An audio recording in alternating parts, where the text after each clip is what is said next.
Thank you, Daniel, and good morning, everybody, and welcome to this meeting from the Executive.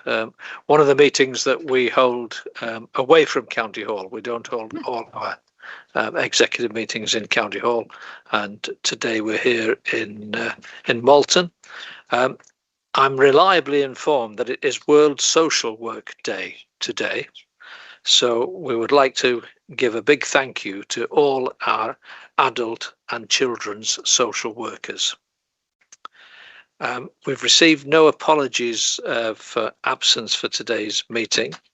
I understand we have 3 councillors who may be joining us online. Councillor Duncan, Councillor Jefferson and Councillor Warneken. And we have some councillors present in the room. Councillor Colling, Councillor Moore, Councillor Trumper, Councillor Chance, Councillor Napton. Have I missed anybody running around? And Councillor Jordan at the back. Okay. Can we move into the agenda then, please? The minutes of the meeting held on the 17th of February. Are you happy that I signed those as a true record? I'm seeing nods around the table, so I will do that. Can we agree to an exclusion of the public in item 6 and item 13 if we need to refer to any of the private papers? Can we agree that at this point? I'd like somebody to propose it. Simon, and seconded Mark. Can we have a show of hands, please, that we'll do that? Thank you. That's unanimous. I've missed declarations of interest. So does anybody have a declaration of interest? Malcolm, please. Yeah, thank you, Chair. I just declare that I do have a family member who's an employee at North Yorkshire Council. Thank you, Malcolm. And can we also welcome now Councillor Jabbour and Councillor Seston, who've just slipped into the room. Have I missed any other councillors? No. Thank you. With regard to public questions, all the questions that have been submitted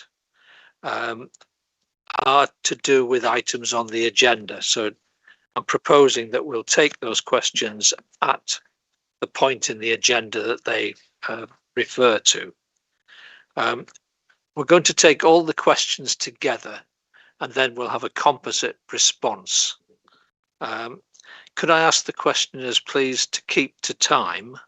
You have 3 minutes and there is a clock somewhere which is indicating the time. We have a very big agenda today, so if all the questioners can keep to time. I do have a concern about one of the questions, which I don't think could possibly be delivered in 3 minutes, Mr. Feldman. I'm looking specifically at you. Yeah. So if you'd like to précis that, what I'd like to confirm is that the executive have received all the questions and we've read every single one of them, so we know exactly what it is that you are the public questions are saying. You are entitled, questioners, to a short supplementary following our responses. I would ask that you keep that brief as well. Technically, it is a 30-second supplementary, and I would ask you to keep to that. So I think that then allows us to move on to the first item, which is property acquisition to support the Council's asset rationalisation programme. And I'm going to come first to the executive member to introduce it, and then we will go to the public questions and statements on item 6. Gareth, please, could I come to you first? Thank you. The first thing I'd like to say is, for some time now, since the inception of this authority, the call from members and members of the public, quite rightly, has been towards property rationalisation, especially in the back office. We've exceeded our targets thus far, but there's further work to do and there's further fruit to be picked, if I can position it like that. I'm talking, as I said, specifically about back office stuff. What is being proposed is a relatively significant investment in the Scarborough area. It's also an opportunity that may well give us scope for massive regeneration. I'd also point out that this issue has been long running. It's not just come to light over the last 3 weeks. This, I dare suggest, has been around for about 3 decades. And again, we've been left to pick up the debris, if I may say, from inaction. For whatever reason, it might not have been deliverable by Scarborough Borough Council, but the time for action has come. No longer can we sit as an authority and allow our staff to work in conditions that we've witnessed over the past 6 months. That must stop. I've heard a lot about fears and concerns over what's being proposed, and I'll ask Gary to explain exactly what's being proposed in due course, but I haven't heard any alternatives. Just on the business case and back to property rationalisation, I'm having to be very guarded and careful about what we disclose today because of commercial sensitivity. I can assure you, after a lifetime in business, the business case is robust and stacks up. I ideally wish I could disclose everything that's in what we call the pink papers today. I really do, but that will become public once the deal is done. We do not want to jeopardise that deal. There's talk about a purchase price. I will go as far as this. There's talk about a purchase price of £4.5 million. I think that's been floated publicly. All I will say, it is substantially lower than that price, coupled with, as I said, the strong business case. Finally, I think I've touched on the transparency bit. What are the alternatives? The alternatives are upwards of perhaps 19 or 20 million pound if past records are anything to go by, given the inflationary environment we're in, to deal with the present office accommodation. That is clearly not achievable nor desirable, given we have a duty to protect the taxpayer's buck. I think at that, Chair, I will have done enough to introduce the report, go on to public questions. We have a composite answer with your support to all the questions that have been levied today that should cover all the points raised. Okay, thank you, Gareth. So we will now move to the public questions and statements. So could I ask Councillor Thomas Murray first, please, to come to the table? And Tom, you are the Mayor of Scarborough. Yeah.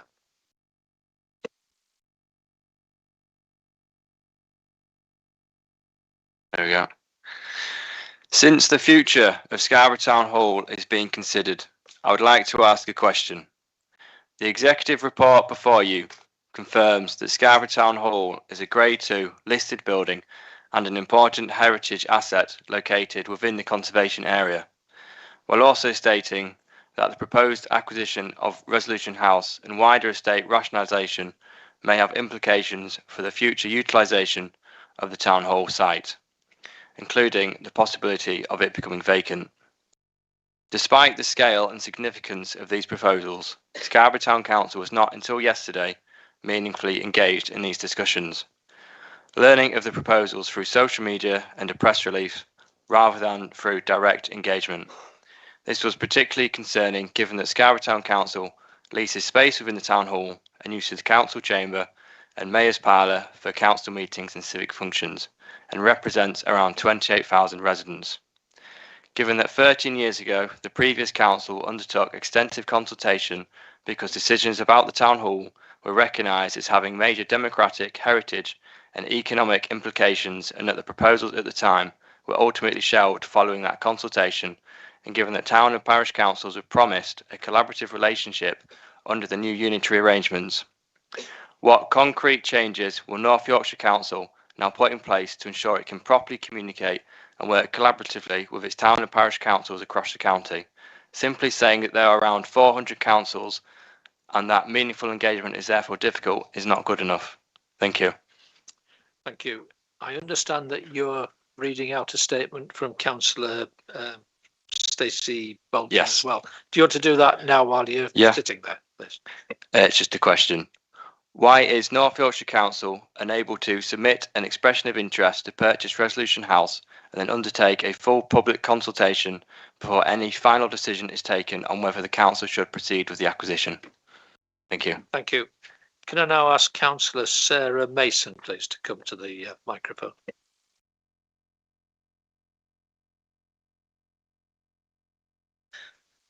Without any knowledge of any deal behind closed doors, we can only come to a conclusion on information we have had access to.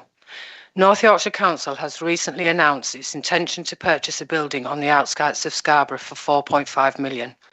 Once realistic additional costs are included, such as relocation, legal fees, IT infrastructure, accessibility works and full internal fit-out, the total cost of this move is likely to rise to approximately 6.5 to 7.5 million, based on standard public sector capital benchmarks. Alongside this, NYC has provisionally allocated £750,000 to relocate the Customer First Desk away from its current location next to Scarborough's historic Grade 2 listed town hall, the civic heart of the town, and a building the Charter Trustees were specifically established to protect following the enforced abolition of Scarborough Borough Council without any democratic vote. As this £750,000 is only a provisional figure, further costs for design, fit-out, IT, staffing, accessibility and operational changes are inevitable. NYC has also committed 9.4 million to the Harrogate Convention Centre for a project that only might generate 1.7 million annually. Taken together, these three projects represent a combined expenditure of approximately 16.65 to 17.65 million, a figure that either matches or exceeds the Council's declared 17 million budget shortfall for 26-27. At the same time, essential frontline services continue to deteriorate. A simple 0.8 kilometre walk along Barracliff Road revealed 18 severely blocked drains, highlighting the scale of basic maintenance issues that directly affect residents' daily lives.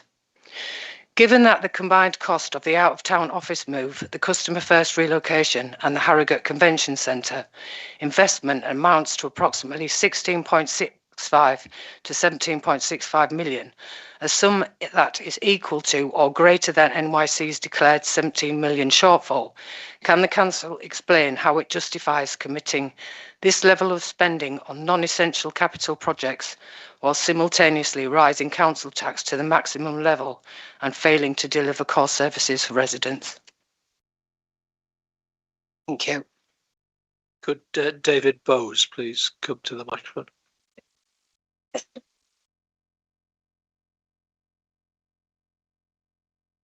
Chair, I'm Councillor Stewart from Scarborough Town Council. I'm reading this on behalf of David Bowes, who's given his apologies for this morning's meeting. My great-great-grandfather was Henry Bowes, Sergeant at Mace to the Scarborough Corporation, a mayoral officer between 1901 and 1930. His address was Scarborough Town Hall.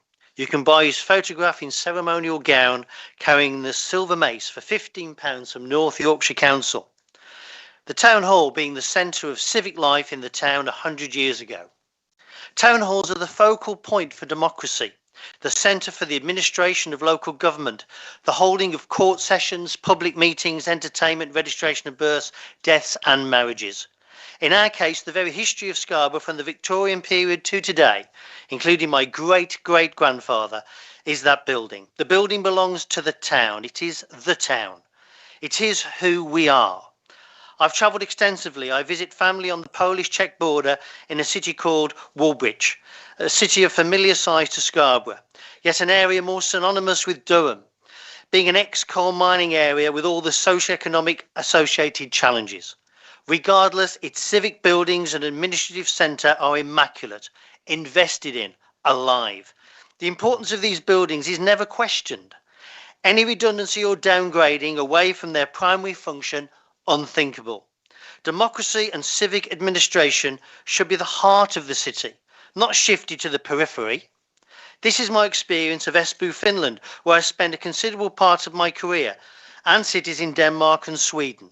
All areas where democracy, civic administration and the buildings through which this is delivered deliberately at the centre of towns and cities. Nations where the relationship between people and local democracy is not adversarial, collegiate, open, consultative. The benefit is obvious: civic buy-in. The people are close to where decisions are made, the pride they feel for their local democracy woven into the architecture. The adjacent square of which we also have in Scarborough, a place to meet where children play. The local shops, bars and cafes all benefit. The economy gets a boost. Tourists smile and wonder at the frontage. Town civic halls are fulcrum of any comparable town in most of Europe. Yet in Scarborough, we've witnessed generational decline of our town hall. Entropy, its primary function lessened, its potential unrealised, its end now a possibility.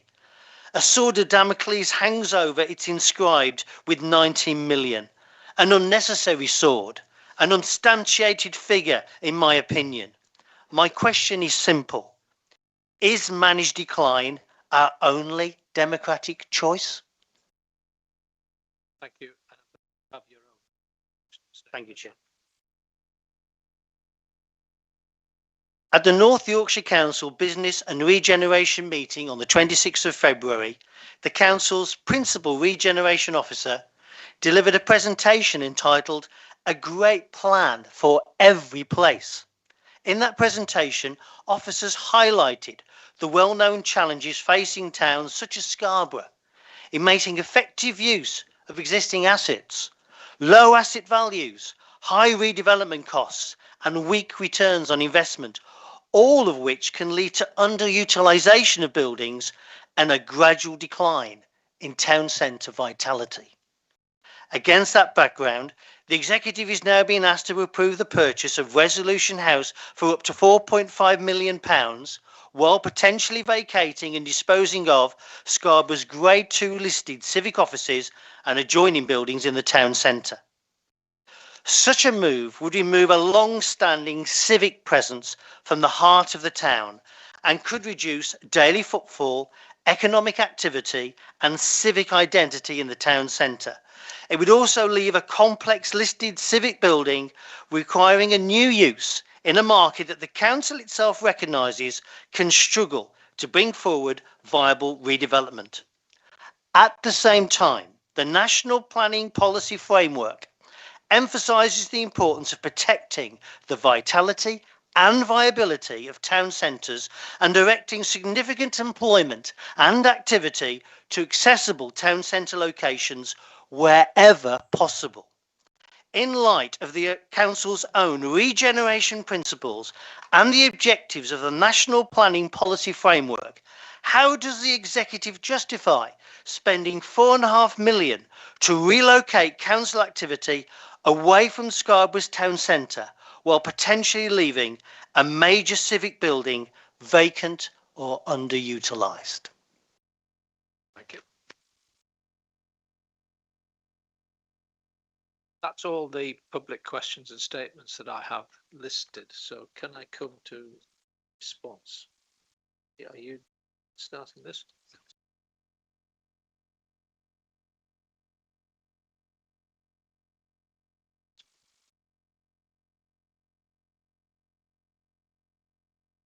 Okay, thank you, Chair.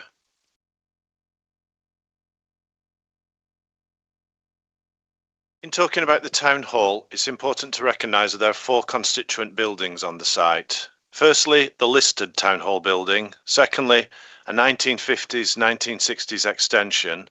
Thirdly, York House, the old brewery. And fourthly, the Customer Services building. So in order to answer some of the questions, there's several sections to this. So first of all, changes since 2012. In 2012, this same decision was considered by Scarborough Borough Council, but was not progressed due to elected member and public feedback. However, over the past 14 years, local government has seen significant change, and the financial landscape and condition of the buildings on the town hall site are now far more challenging. Despite the decision not being progressed by Scarborough Borough Council, a plan was not put in place to invest in the town hall building, and with only minimal investments in that since that time, this council has therefore inherited a considerable liability, which is estimated at circa £19 million. The acquisition of Resolution House offers a far more cost-effective solution to our accommodation needs than continued investment in the town hall. A proposal to spend a sum to the magnitude of £19 million for what is essentially staff accommodation would cause a similar set of public challenges around value for money. We are also dealing with very real issues around the quality and suitability of the back office accommodation at the town hall. The current standard of accommodation is simply not acceptable. Occupation of the town hall. COVID-19 and the increase in hybrid working, along with the poor building condition, has had a significant impact on the occupation of the town hall. In late 2025, the 1950s-60s block on the town hall site had to be vacated urgently due to statutory compliance issues. As a result, around 80% of the floor space on the town hall now stands empty, and of the 210 remaining desks, utilisation is just 42% at its peak midweek, which equates to 88 employees. Following the closure of the 1950s-60s block, several of the civic rooms in the town hall, including the civic parlour, have had to be temporarily repurposed as office space. This does not represent a good use of this historic civic space, nor does it provide an appropriate working environment for our staff. Next section, economic impact of staff moves and the impact on town centre viability. As detailed earlier, far fewer staff use the building today, and the town hall site is now significantly underutilised. As part of our wider asset rationalisation programme, we recently closed and disposed of North Yorkshire House. 300 of our staff were based in North Yorkshire House and were initially moved to the town hall, but were subsequently relocated to Castle House because of the accommodation issues.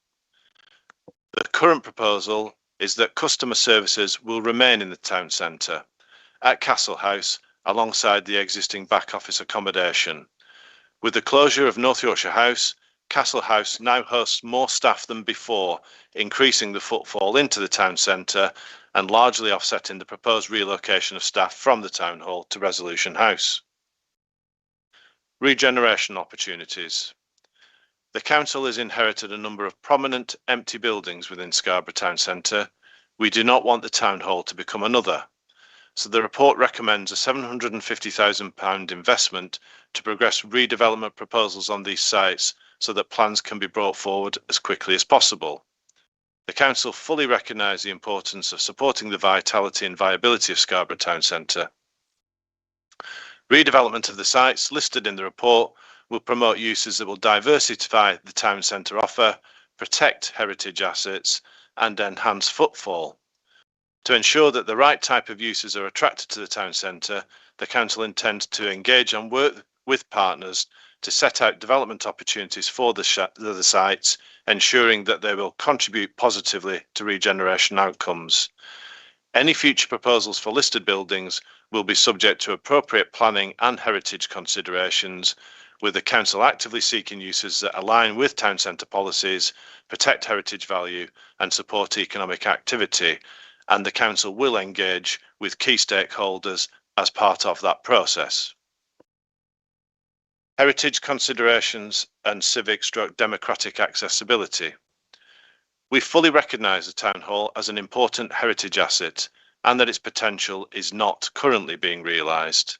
The site is significantly underutilised and it would require very substantial investment to bring the building back up to an appropriate standard.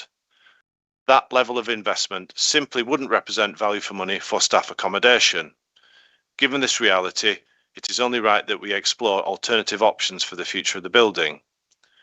Our aim is to ensure the town hall is properly protected, invested in and revitalised so that it remains in meaningful use and is preserved for future generations. We are not proposing that it be left empty. It will remain occupied while future plans are developed. We have not yet determined the future arrangements for North Yorkshire Council's democratic meetings. However, it remains entirely possible that meetings could continue to be held in town centre venues such as the library, the spa, museums or local hotels. In the year to March 2026, the Town Hall has hosted 33 democratic meetings, 24 for Scarborough Town Council and 9 for North Yorkshire Council, averaging fewer than 3 meetings per month. The annual running cost of the building is £474,000, and that's excluding repairs, which, as was recognised earlier, are significant. If the site were used solely for civic meetings, this would equate to £14,000 per meeting, with the effective cost rising significantly once maintenance liabilities are factored in. It is also important to note that the accessibility today often comes through digital means. Good remote access can make our meetings more inclusive and transparent. Achieving this is more challenging in older, listed buildings such as the Town Hall, where the infrastructure limits what we can deliver. Engagement with the Town Council and other stakeholders. As the report details, our plans beyond the acquisition remain at an early exploratory stage as the proposals have moved at pace. Resolution House was placed on the market earlier this year with a guide price of 4.5 million, including fixtures and fittings. However, the price that has been provisionally agreed with Anglo American is significantly lower than the guide price, on the understanding that the council progresses the acquisition swiftly and aims to complete the transaction by the end of March 2026. All evidence indicates that the provisional purchase price represents extremely good value. Resolution House provides high quality, modern office accommodation. We therefore expect to move in on an as-is basis without the need to incur significant costs beyond the acquisition price. Given the significant opportunities this acquisition provides to address long-standing challenges and to deliver substantial financial benefits, we simply do not believe we can allow this opportunity to pass us by. We will fully engage with staff, services, customers, elected members, stakeholders and partners as work beyond the acquisition progresses. Okay, thank you, Gary. I'll now invite discussion about this. I have 2 members who've already indicated that they want to speak. Can I just remind you that we are still in public session, and if you start to stray into any of the confidential papers, we will have to ask the public to leave. So can I now ask Councillor Colling to come forward, please?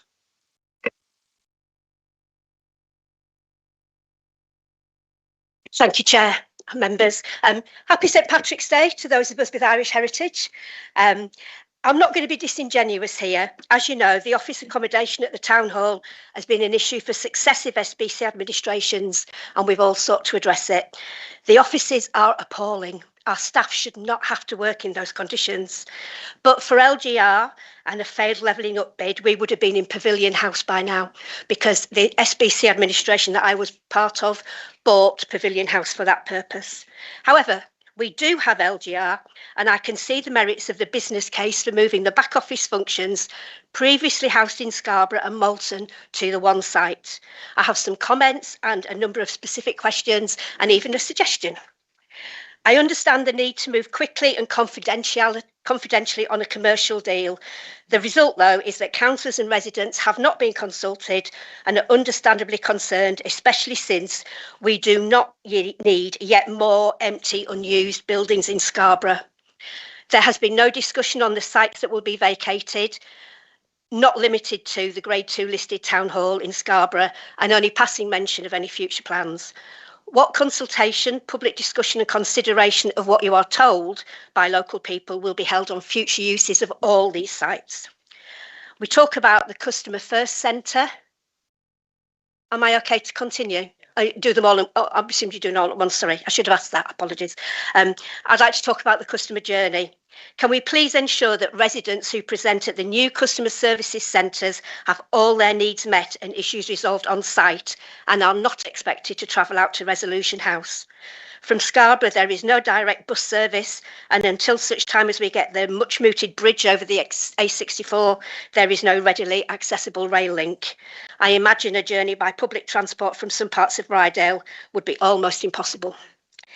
In addition, and this is my suggestion, I propose that we provide an additional customer first service at Resolution House to meet the needs of residents of what we call South Scarborough, but essentially is Eastfield, Seymour and Caton, and extending down to Farley and the villages. This is a big growth area for us. A lot of the housing we're talking about is going there. Indeed, it would be helpful for anyone who pitches up at Resolution House by mistake, assuming it's a North Yorkshire Council office, and can seek assistance. So that is a concrete proposal to improve the services that we give to our residents.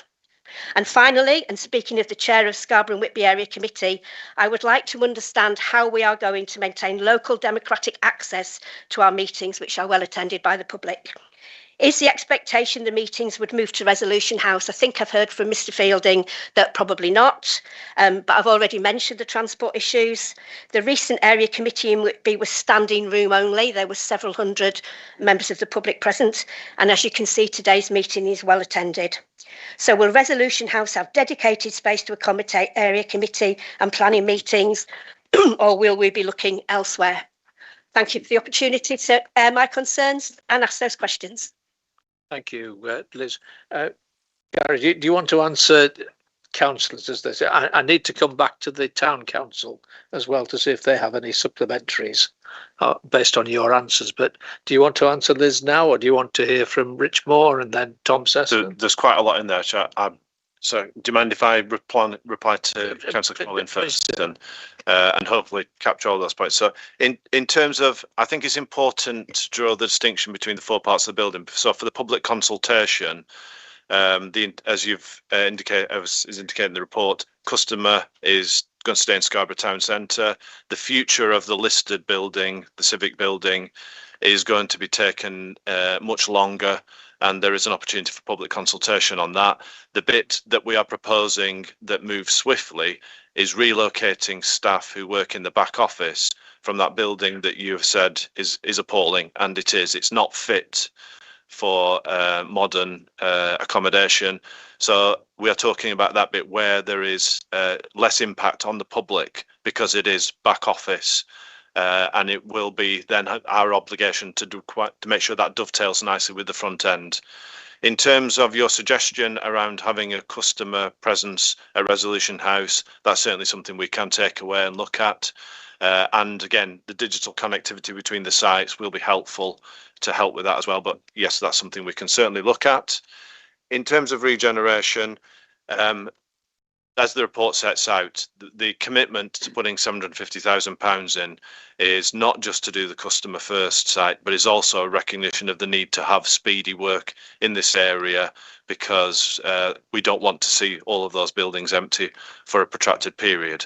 And whilst those buildings are still there, they can still be used for some presence. As I read out, we don't want those buildings to be empty. That's not good for the buildings, but they cannot be used in the way that we currently have them planned.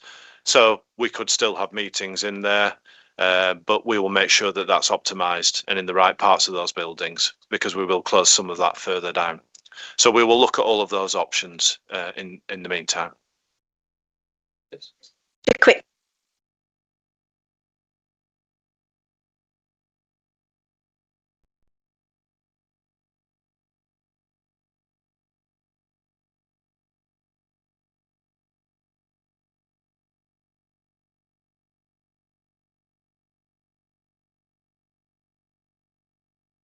Okay, can I do the two councillors who've indicated, then I'll come back to the town council and see if there's any supplementaries short supplementaries, please. And would you just like to wait a minute? I think Councillor Moore was before you. Rich, can you come to the microphone?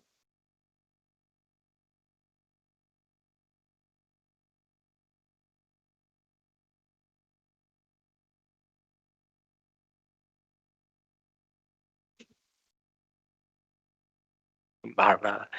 Thank you. Thank you, Chair. Well, I'd like to begin by recognising that it is entirely reasonable for the Council to explore opportunities to rationalise its estate. I think it's right that the authority considers how it can operate more efficiently over the long term. However, I do have concerns regarding the sequence of decision making and the level of detail currently available to members. So I note that the executive is being asked this morning to approve the acquisition of Resolution House, while only granting in principle approval up to 750,000 of associated investment, with the release of that funding delegated pending further development proposals. And I genuinely would like to know, where did that figure come from? At the same time, the report makes clear that this proposal forms part of a wider rationalisation of the council's estate, potentially including disposal to buildings such as Scarborough Town Hall and Rydale House. So given that, I would welcome some clarification, because despite this morning's assurances from Councillor Dadd that the business case stacks up, I do have concerns. Could the executive confirm whether members have been provided with fully developed and costed proposals for the adaptation of Resolution House to accommodate services and staff, for the relocation of those services and staff from existing buildings, and to the future use or disposal of those existing buildings? Or are members effectively being asked to approve the acquisition of Resolution House this morning before the full financial and operational implications of that wider programme are known and agreed? Because decisions of this scale are not simply about the purchase of a single building. They shape the future of how and where council services are delivered and the civic presences of places like Scarborough. I would simply like to ask the executive to be clear that it is making this decision with a complete understanding of those wider implications, rather than approving one element of a much larger programme that is still in development. Thank you. Okay, thank you. Gary or Gareth, Gareth, you answer this one. I'll quickly respond. It's very easy, isn't it, to throw spanners in the works and to cast doubt on business cases. Councillor Moore should know that he's entitled to see these pink papers. I don't know whether he's chose to request them or not, but they are extremely confidential. That gives us a broad outline of the robustness of the business case. We're also clear that this is an investment in opportunity, as well as hopefully that will hopefully progress to massive regeneration, or give us the ability, perhaps even the mayoral combined authority, the ability to invest in regeneration in Scarborough. There's nothing without risk, but on the business case alone, in terms of operations, it stacks up. And I remember his colleagues, more so his colleagues rather than Rich Moore himself, because I don't think he's focused too much on efficiency and saving money. But his colleagues have urged us for the last 18 months to 2 years to progress at pace with back office and property rationalisation. That is what we're doing. And as well he knows, this is an opportunity that is very time sensitive. If we miss it, we'll probably miss the ability to regenerate in a town that needs it so much. Thank you, Gareth. Gary? Thank you, Chair. Just to come on to some questions, where does the figure come from? £750,000. It is a high level estimate in terms of moving, relocating the customer first presence, and some funding to help with the regen of the site. It's high level. If it needs more or if it's less, that will be refined. It's an indication at this stage. In terms of adaptation, we envisage that will be very light indeed. The building is spec'd extremely well. The fixtures and fittings remain in the site, and the expectation is that staff will move in and use what is there, because it does work. There will be a need to fit out for IT, but the expenditure is going to be minimal. In terms of some of the business case, there's some simple numbers on this. To stay where we are is going to cost circa £19 million. To buy Resolution House is a maximum of £4.5 million, but is significantly less in practice. There's £400,000 a year savings by staff not being in the town hall, but being in Resolution House. And it's better accommodation. Those are the simple metrics. So the business case is quite a straightforward one. Thank you. If you can be brief, Rich, because I have other speakers who. No, I appreciate that. Thank you. It's really just to come back and mention that I think Gary mentioned that this whole process would lead to diversity, protect and increase footfall in Scarborough's town centre. Well, the removal of 300 staff to somewhere outside of town, I don't think it goes in that general direction. It seems to be going in the opposite. But thank you. Yeah, I think we want to clarify that point about 300 staff. Yeah. I mean, classic case, isn't it? Never let the facts get in the way of a good Facebook post. Quite frankly, if Councillor Maud listened and read the report, he would know that over the last 12 or 18 months, we've put more staff into the centre of Scarborough than we're proposing to move to Resolution House. That's the true facts of the matter. And I just wish for once, it'd stop seeking a headline. I'm being as kind and as diplomatic as I can because I quite like him, actually. Yeah. In terms of numbers, as I said in the statement earlier, about 42% occupation. We're talking less than 100 people at midweek in the current, because of post-COVID. Yeah, that's at the peak midweek. You are talking on average about 88 to 100 people. Thank you, Gary. Right, Councillor Seston. Please.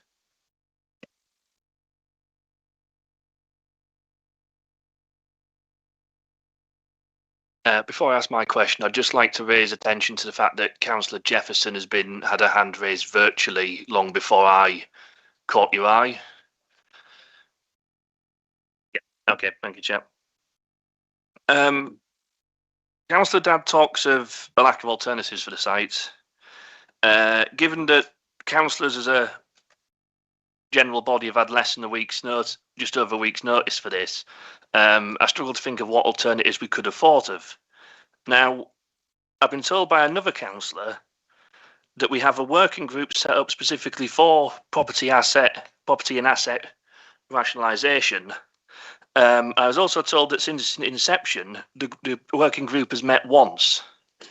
Why wasn't this group consulted, and why wasn't the area committee of arguably both Fersken, Malton and Scarborough and Whitby consulted on these matters, given the importance to the local areas? I think it's legitimate in raising this, had it been true. But the working group has met on numerous occasions. It hasn't just been once. I can think off the top of my head 3 or 4 very robust meetings that we had as a members working group. And as we've tried to explain in the report and verbally today, if Councillor Seston had listened, this has become very time sensitive. This is an opportunity that is time sensitive. If we don't move now, we will lose that opportunity.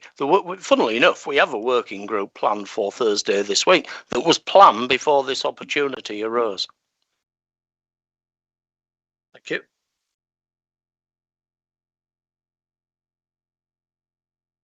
Okay, can we bring Councillor Jefferson in then, please? Thank you, Chairman. Save repeating what everybody else has said. I was involved with the original time we tried to purchase it when it was Prospect House in 2012. There were lots of pitfalls with it, and I'll go through some of them. I'm strongly at the moment against this. I was a charter trustee of Scarborough. I've been a councillor with Scarborough for 20 odd years, so I'm familiar with all the ups and downs and what the importance of our town hall. I think the proposal was suddenly announced early last week. It came on the forward plan very late. And as Councillor Sesson said, we didn't get a lot of consultation to area committees where we have briefing, etc. My main thing that come out of this since yesterday was with our media and on the Coast Radio. There was a meeting took place at Scarborough Town Hall between our Mayor, Councillor Thomas, who spoke today, between Richard Finton and yourself, drawing attention to the fact that the council will remain in the Town Hall. Now, that comes about because I took it upon myself as Castle Division Councillor and also a Town Councillor to write about this. And we got the assurance, and I'll read it out just for you. Please be assured that the Mayor's Parlour remains allocated to the Town Council, as does the office that is currently being used. The memorabilia also continues to be displayed within the corridors for public viewing. So that means, in my mind, from that and the confirmation I've got in writing, that our civic side is going to stay. Because as I remember with the 2012 incident, there was this issue that you had to get planning permission to take away civic pride, etc., and civic avidities, right? I'll also go on to say, I'm more concerned as well about the economic impact assessment that's not been taken. Last time we did have an economic impact assessment. It's all right saying the Town Hall staff are going to stay there, that's fine. But it's the North Yorkshire staff, and I'd like to know who the back office are. Are we talking the people that came from York House to Castle, that went to Castle House? Some came to the Town Hall. Who is actually the back office? Are we talking about community safety, the police, parking attendants, environmental health? There's a lot of people that have to come into the town and be able there. I mean, there was a lot of people, as the staff have told me, weren't present when you actually did the count. You make a big issue about Fridays. Well, a lot of people don't work Fridays anyway. We don't in our civic communities. Our high street is failing. We need support. We don't want it taken away. We also, apart from that, you've named some various committee meetings that take place. As I understand, you've a job to get a room to meet in there. I'm also concerned that we haven't got a travel plan to do with Resolution House. As been stated by a previous councillor, when we get Seymour Station, we will get a bridge over. But at the moment we haven't. It's not very good. And I also think it's a little bit of a smack in the face to Networks Rail, who spent millions of pounds restoring our station, let alone the damage to the figures that we've increased on that, which in fact could affect our ability to become an electrified line. You also, it's a fantastic tourism opportunity. Have we actually done an impact assessment on who's going to there? Businesses are not as good as they were. And I'm also concerned and would draw attention to item 5.3, which I think has a really significant bearing to our town centre. However, it is essential that the development complements the wider regeneration of Scarborough, and it is recommended that a master plan is developed to ensure that the South Bay development and other strategic town centre sites work together to reposition Scarborough Town Centre. Reposition Scarborough Town Centre. My goodness, that's been there for centuries. Why have we got to reposition it, and where is it going to go? I'm also concerned that within this agenda today, we're talking that the executive recommend, under sprucing up Scarborough, the option basis, whereby if a property is empty for 12 months, we can obtain them and use them. We're looking for people to invest, and yet we're walking away from the town. I remember vividly the 12th of July 2012, when we came to the conclusion of and decided not to purchase the then Prospect House. And the leader said, it's not a case of pounds, shillings and pence, which we're drawing together today, saying we're going to save £400,000. When we did research, the Prospect House, which is Resolution House, cost about £250,000 to maintain because of its heating system and things like this. So I'm really concerned. But they were also swayed by how the public saw what was the council offices and the fact that they were the heart of the town and it was difficult and didn't want them to move. I'm also concerned that we haven't really considered our staff. We've got to negotiate with HR, etc. And I'm also wondering, and you maybe won't be able to answer this, Gareth, but Talk of the Town, Anglo-American in 2024, made a statement that they were consolidating. As I understand, they have now got a new patch in Mitsubishi. There's also a rumour that they are, if we buy this property off them, that they'll move forward and buy an office block in Redcar using Thames Valley mayoral money. Is this true? Are we giving them an outlet to get out of our town when we need as much employment as we possibly can? So I'm really concerned. I'm really concerned. I also want to mention that within the next 12 months, in 2027, there'll be an election. Will this affect what's going to happen? The decision is also going to be taken by a director of corporate services that is leaving our authority. I sincerely hope that North Yorkshire Council Executive will reconsider the proposal today, not make a hasty decision to purchase by the 31st of March. We need consultation. We need to know what the public think about this. And we also need an affirmative that our town centre is solid and will not be at a loss as we are now. Thank you. The Chamber of Trade, by the way, we had a meeting last week after this was announced. Within our chamber paid were members of Scarborough Business Ambassadors, the neighbourhood members who assist on the neighbourhood board, and they were absolutely astounded that we were wanting to move away lots and lots of people. You quote the number of people, I would question that with the desk. Who's coming in, who's going out? You state 300 people come to Customer First. That's 300 people that come specially to the town. We can't afford to lose any. I'm sorry, that's my opinion today. Thank you. Thank you, Councillor Jefferson. Does anybody want to respond to that? Gareth? I'm just going to be very brief because I think most of the issues that Councillor Jefferson has raised have already been responded to. Gary might want to pick one or two up, but when we talk about Resolution House, I think it's worth noting, especially for those that have a disposition towards green issues, if you like, it's an A-rated EPC. It's sustainable for the future. With the best will in the world, even with 19 million quid's worth of investment, that town hall site is never going to achieve that. And also, finally, I'll just reiterate and repeat the point. There are 80 losses of personnel, or there or thereabouts, at best, at peak, coming out of the town centre up into Resolution House. There's been far more move from North Yorkshire House into the town centre over the last 12 or 18 months. So this fallacy that we are decimating the town centre by moving our operations out and staff propensity to spend and all the rest of it is a fallacy, and it's just that. Can I come back, please? I'm sorry, Janet. I think I'm going to have to move on. I just want to know, it's important to me. York House, which is in King Street, right? You haven't answered me if community safety is staying, whether the police are staying, and whether parking assistants, are they going all to be moved out? The figures don't add up. I want to know what the position is with King Street. Thank you. Gary, can you answer that, please? Yeah, I can. We will be working with external partners and we'll be consulting with them.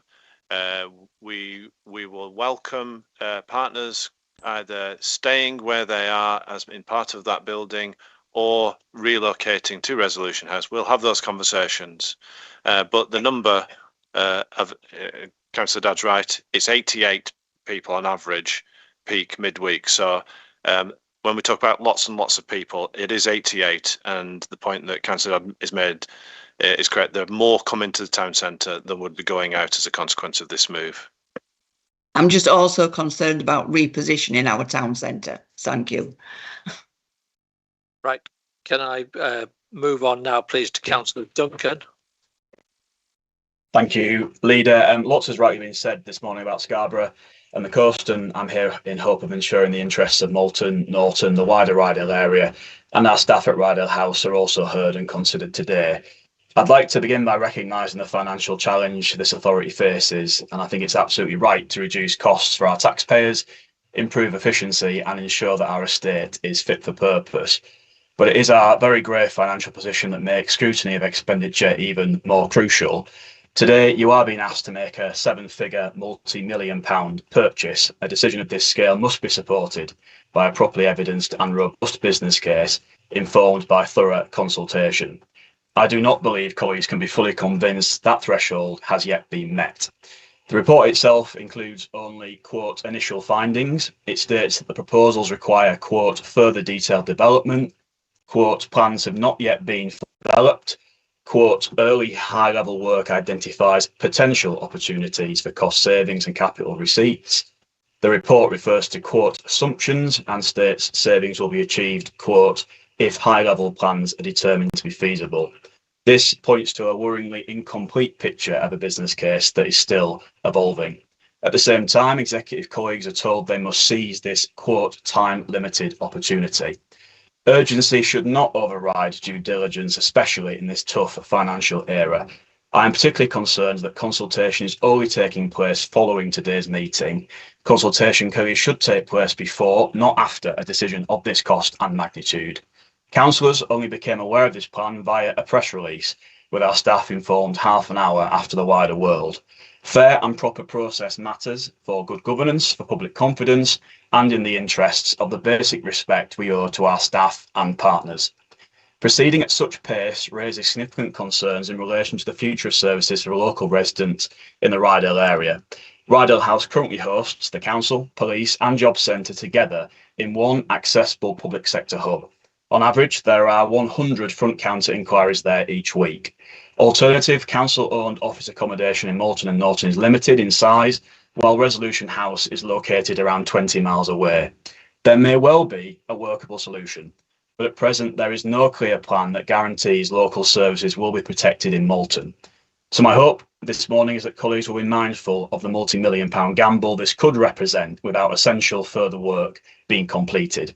We should pursue efficiencies, absolutely, but we must do so responsibly, with proper scrutiny, meaningful consultation, care for our staff, respect for localism, and full confidence in a business case. Thank you for listening.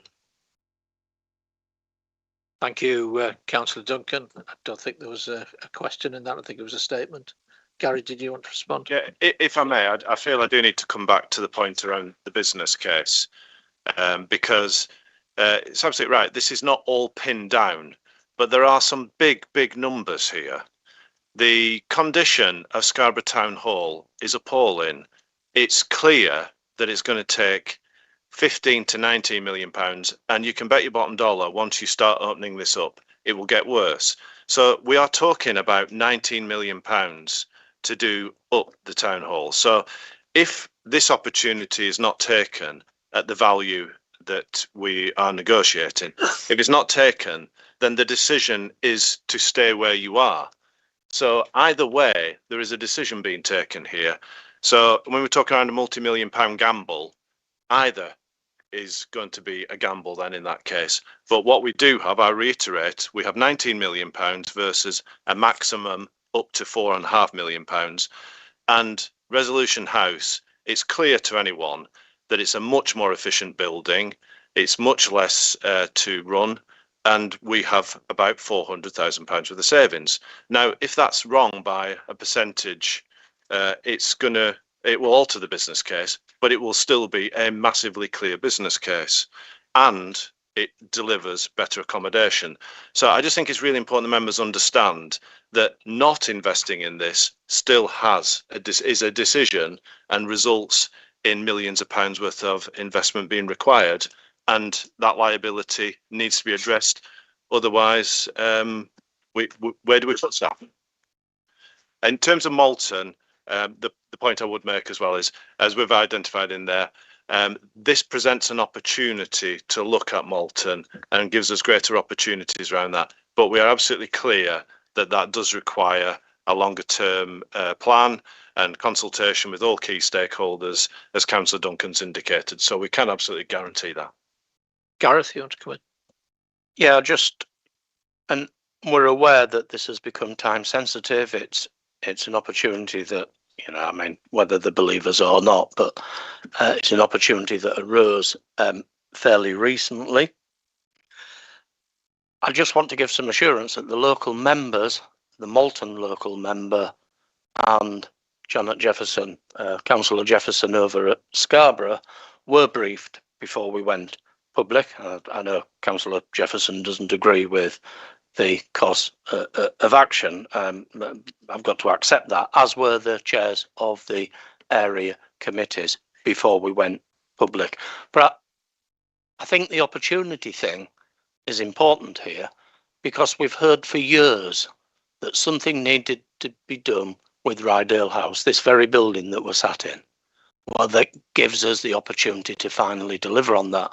I think Councillor Duncan was at the lead of those calls. So every option is on the table. I also note that this land must have been submitted by Rydale as part of their local plan. So there might be housing. I'm not saying it will, but there might well be housing opportunities there. But what I can pledge, in line with previous pledges made, is that there will be a customer service access point in the Malton area, and people locally won't have to travel 20 miles. But 20 miles can be a bit misleading as well, can't it? Because if you live at the other end of the district, it may well be closer to go to Resolution House. So there might be an added benefit there as well. But I do take the point, under normal circumstances, of course, we would take a lot longer to do these things. Okay, thank you, Gareth. Can I now come back to the town council and just ask, are there any short supplementary points that you want to make before I open it up for the executive to discuss? Tom, would you like to come? Yes, just got a couple of questions. The figures relating to the upkeep of the town hall site, the 404,000 and the 19 million figure, how much of that is relating to the historic town hall, please? If you can explain that to me, thank you. We don't have that precise. We do have that. We can work that out in terms of it, because I'm not going to guess it.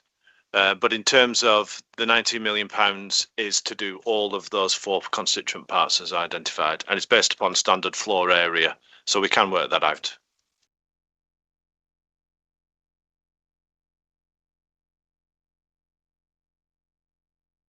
Again, that might be harder to work out simply because the bills cover the magnitude of the site, but I don't have that handy. But we'll be able to work that out, even though it might be an estimation. Okay. Anybody else from the town council? Okay. Go on, Gareth. To add to that, I think it's important that we do work that out, because of course the town council may well be in the running to take it on if it's that important. Locally, I'm not saying they should, but I think it's important that we do so. At the very least, they can take an informed decision. Councillor Stewart.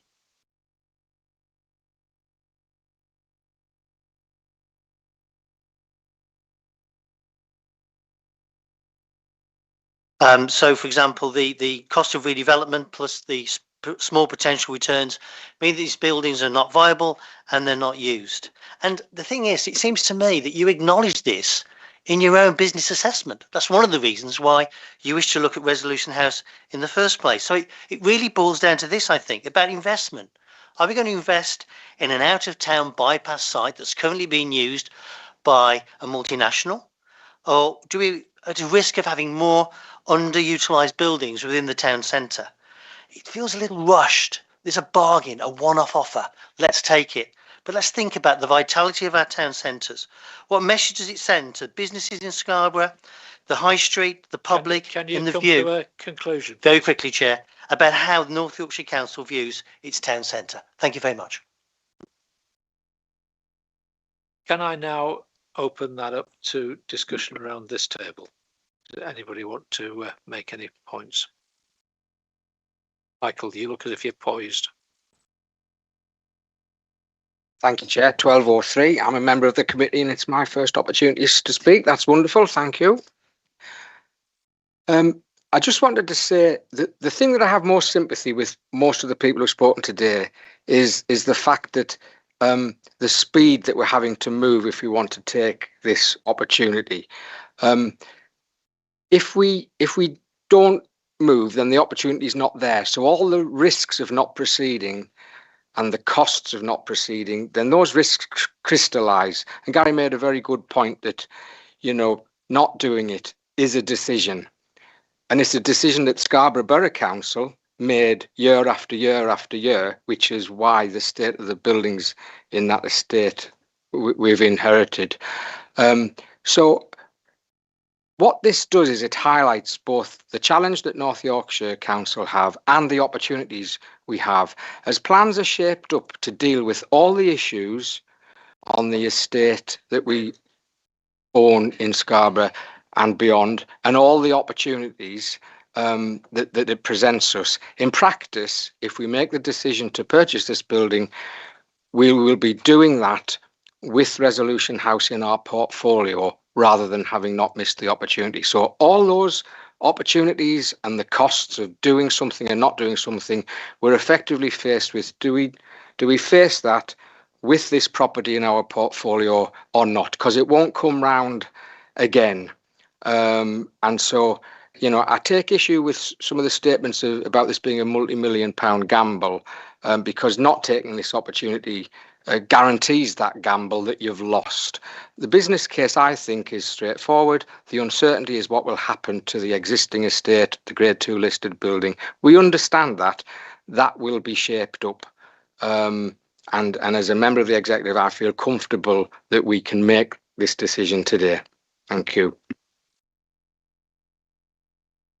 Yeah, I'll try and be brief because it's 12:05 before I've got to say anything. And by the time we get to Annabelle, it'll be 1 o'clock. When I first saw this, as you know, leader, and as deputy leader knows, I took some convincing. And I'll be honest and say I spent a lot of time over the weekend reading through all the papers here, understanding the figures and coming to a conclusion. And the conclusion I came to, having thought about this long and hard, was this is the right decision for North Yorkshire Council and for Scarborough. And one thing that I really wanted to be assured of is that the wonderful building in Scarborough, which is the town hall, and I don't mean the back of it, continues to have a future. Whatever that future is, it must continue to have a future because it is a big part of Scarborough's heritage. I am assured from all that I've heard that that is the case. And the other thing, to Councillor Duncan, and he's raised this point and I think it's a valid one, is that there will be an access point in Moulton for people who live here to access services in Moulton. And with those things and with the savings we're making and with the one-off opportunity we have to purchase this building and then to repurpose some other buildings in Scarborough, and we're coming on to an item of mine later on about sprucing up Scarborough, I think this is the right decision and I'm going to vote for it today and speak strongly for it to anybody who approaches me, Chair.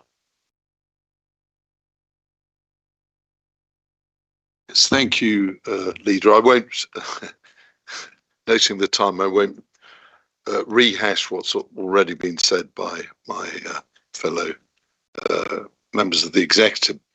What I will say is this: I think one of the unfortunate ways in which this has hit the public and fellow councillors, particularly from the Scarborough area, it is the way that the town hall is referred to as the town hall and not the town hall site. I don't think anybody speaks up for the retention of the dreadful, unfit for purpose office space there. And so very briefly, a little personal experience of the benefits of schemes involving town halls. Councillor Foster and I took a derelict town hall in the centre of Skipton and turned it into a cultural hub, which has played a big part in the regeneration of Skipton High Street.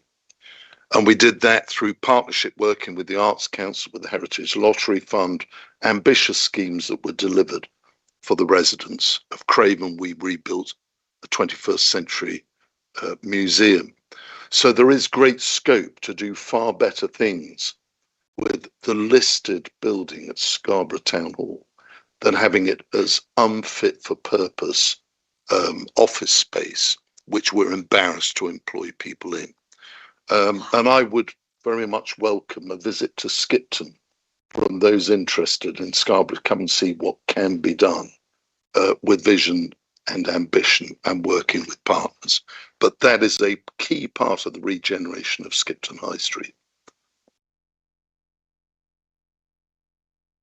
It's a direct follow-on, and I think why I'm probably pro this is that the reason we could afford to do what we did with Skipton Town Hall was our movement from our old offices that were non-fit for purpose. We were actually went through all the public consultations, and we were going to get an out of town site, which was going to cost us £14 million. But as part of another regeneration project in town, another site became available, bit last minute notice, but we chose that as a more preferable site and moved into there, giving our staff proper modern office space that we're still using now as North Yorkshire Council, giving ourselves proper meeting rooms, modern stuff in there, but also freeing up the finances that meant we could do in order to be able to invest in those other buildings. Now, I'm hoping through this that we make sure that investment comes back both into Rydale House, but those office spaces. So I can follow this, that the gamble that people are talking about, I think, is a well worth taking gamble at this point. Thank you, Leader. I know that my division will be one of the beneficiaries of this move, but there are neighbouring divisions will benefit just as much as we provide employment in the Eastfield, Caton, Scarborough South area. I don't think we can underestimate the value of having maybe new employees coming from that local area. We're going to be able to have people who can walk to work. We can have less car use. There's the train station that you can actually walk from the train to the offices. So I think that's a bonus. But I must admit, the town centre has been it's been consulted over so many times from Sleeping Beauty onwards, and to free up the site with the 1960s building will maybe help us to realise some of those ambitions that came out of all those public consultations over the years. And I just hope that people can see the positive in this. If we are moving customer contact to a site that has a really large car park next to it, then that will help those who aren't able to currently access the town hall. But one proviso, I think, for me is that we make the new customer first facility fully secure for our staff, because that was a problem when we were in the town hall. We had a number of incidents. So thinking of the staff here, can we please make sure that that happens? Thank you. Thank you, Chairman. I think it's essential that there are front-facing town centre buildings, and we've all been very strong about that position. Representing a large rural area, some of the villages within my division in the former Rydale District Council would actually find it much easier to get to a Resolution House. It actually wouldn't be easy for them to get to Rydale House or Resolution House, but it's a compromise. We have really many rural villages. As for Rydale House, as a previous member of Rydale District Council for 8 years, the problems within Rydale House were really well recognised. Even then, it looks fine in here now, but go upstairs to the top floor, you've got windows dropping out. It's in a really difficult position, this building, and we all recognise that. So I can see opportunities with this purchase for both Rydale and for Scarborough, and I think it is worth that risk. Working practices change, and this gives us the opportunity to modernise our working space, and so I can see the risks involved, but I would endorse the recommendations. Thank you. Thank you, Janet. Anybody else on the executive who wants to come in? No? In which case, Gareth, can I look to you then to propose the recommendations? I'll just sum up very quickly if I can, Carl. Please. I'm actually confident that the risk of purchase, and there's a risk with anything in life, is absolutely minimal, and I'm being very careful not to protrude into the pink papers. I think part of the issue has been pointed out by one or two members that some people, and I can understand why, because it's easy to do, have conflated the civic part of the town hall with the back office functions. And we've given a pledge that anything that'll be considered with the civic part, or I should say the historic part of the town hall, be careful how I position this, will be subject to further consultation, will be subject to a thought process, etc., etc. We're not in the business of sending bulldozers into that historic building. We can't legally, and morally we wouldn't want to. Secondly, the invest to save proposal behind all of this in the pink papers at the moment, I accept. Again, I'm absolutely confident that as far as we can be confident, stacks up. But let's not forget, if we don't make them revenue savings and fill that black hole in our budget over the next 3 or 4 years with things like property rationalisation and efficiencies, there'll be no investment anywhere because we won't be able to do it. So that's the important bit. I'm pleased to say that we are protecting public access. I do accept the point that Councillor Collins made that maybe we should be looking at a public access point in Resolution House as part of that project.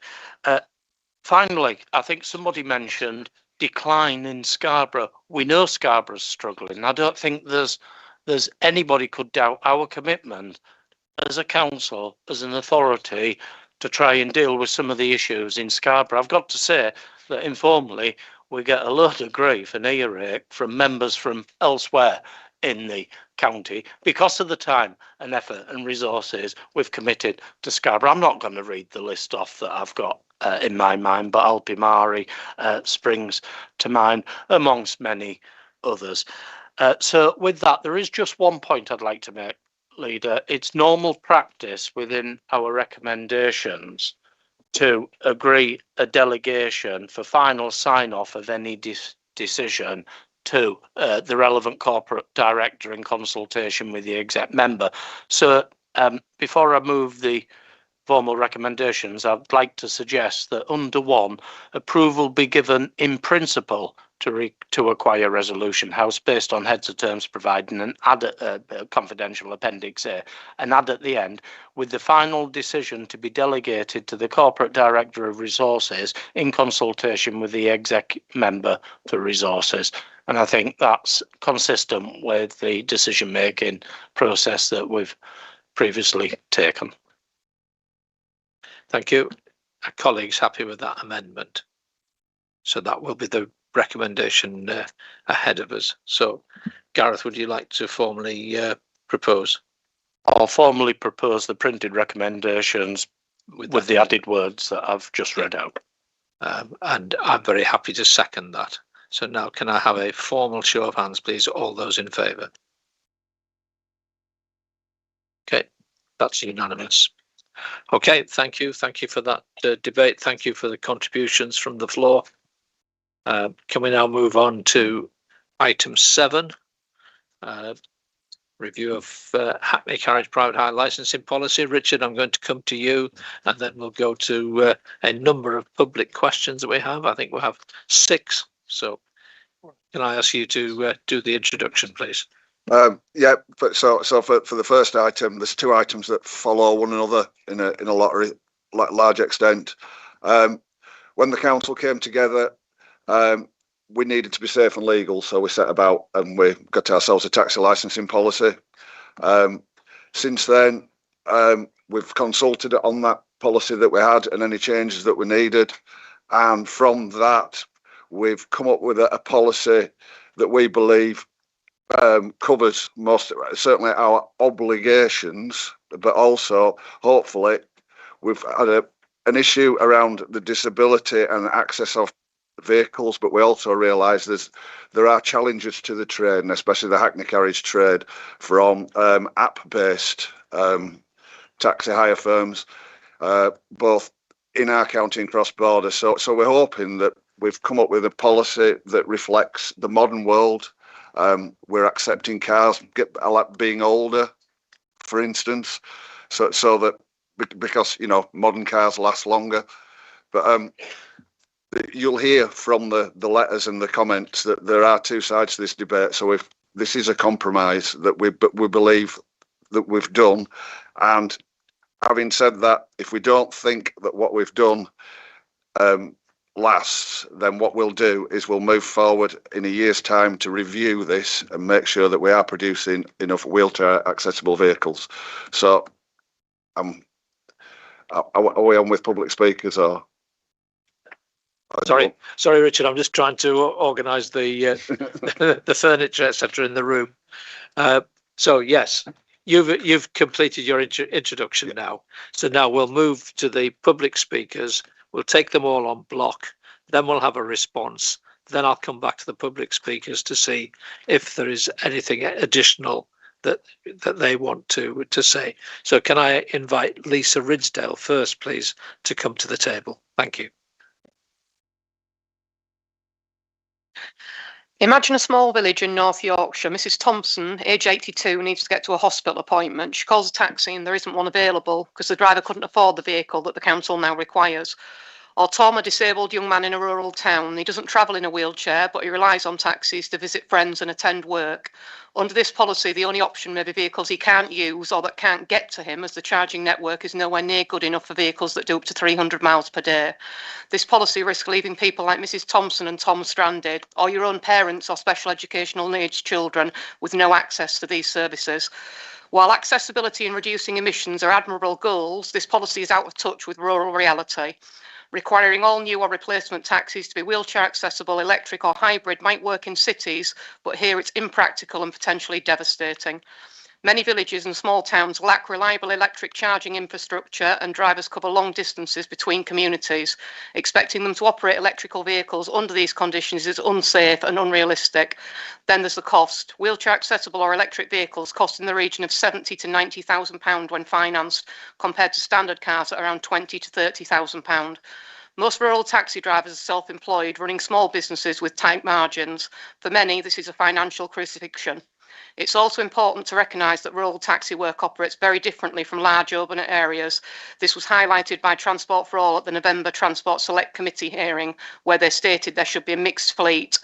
Across rural nationwide, rank and street hail work is very limited.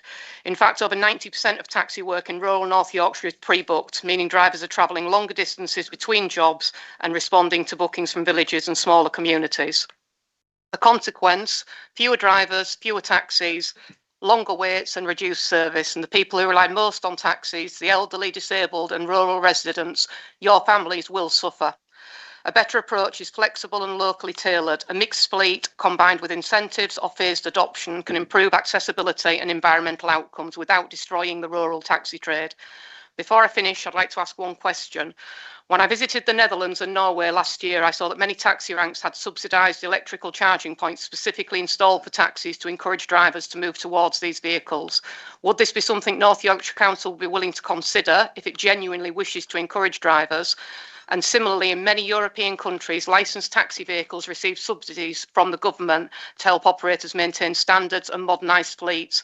This helps bring the taxi sector more in line with other transport sectors such as buses, rail and voluntary transport, which receive significant public subsidies from local councils and government. At present, the taxi trade is expected to meet this increasing regulatory standards without receiving the same level of financial support. I urge the Executive to reconsider and adopt a practical, flexible approach that protects both the taxi trade and the communities who depend on it. Thank you for your time. Thank you. Mr. Fielder, do you want to come now, please?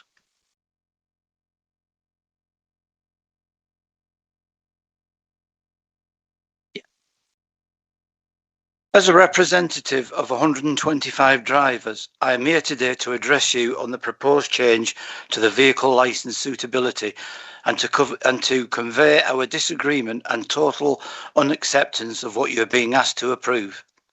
Firstly, I was under the impression that the changes in the taxi policy was to be put on hold until the government had made its impending changes on both taxi and private hire national regulations and its plans to create national standards throughout, as it would be wasting everyone's time and money changing the policy now, only to have to change it all again once the government had issued its decision on these matters.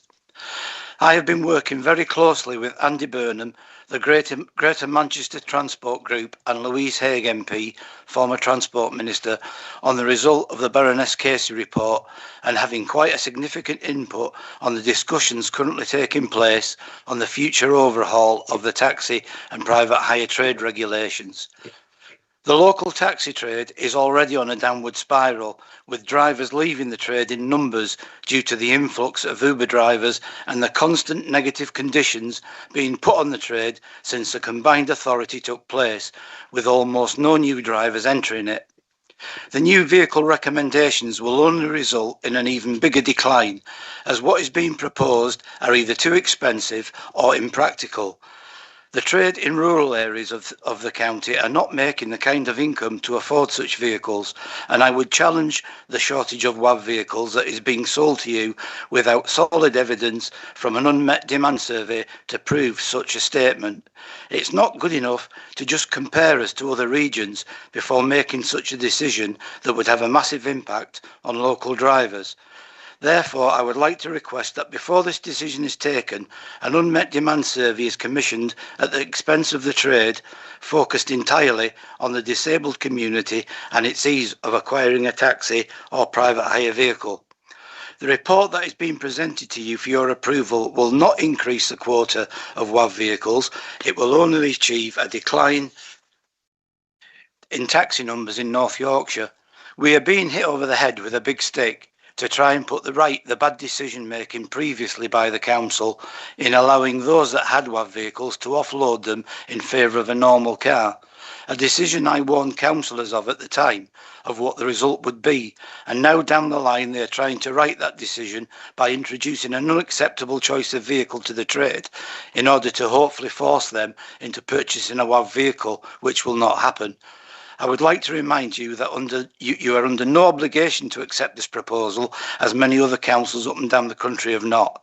And numerous other councils, including York, have seen the damage this would do to the taxi trade and have accepted a policy of any vehicle that is Euro 6 emission standards. And that is what I am asking you to adopt today. The vehicle proposal will put us at a massive disadvantage to the ever-increasing Uber numbers in the area who do not have such damaging conditions to adhere to and will eventually be your only choice going forward. Would you really want that? It is imperative that solid evidence is achieved before any decision is made today, otherwise the result could be massive in destroying the taxi numbers that you currently have and would be irreversible. Thank you for listening. You are getting close to the end. Now you're going to read out something from Graham Watson. Yeah. But as we discussed right at the start, there's no way you're going to get that done in 3 minutes. Absolutely. So not, yeah. if you'd either like to praise it or have confirmed that we've all had a copy of it or read it, so we know what Mr. Watson is saying. But I'll give you the opportunity to speak to it. But please keep it short, Mr. Fielding. Yeah, I mean, I'm Chair, I'm either happy that everybody's read the document because it is quite long. So, you know, I'm happy to just leave it as everybody is aware of what's been said. Okay, well, that's helpful. Thank you. In which case, can I now ask Jackie Snape, please, to come to the table?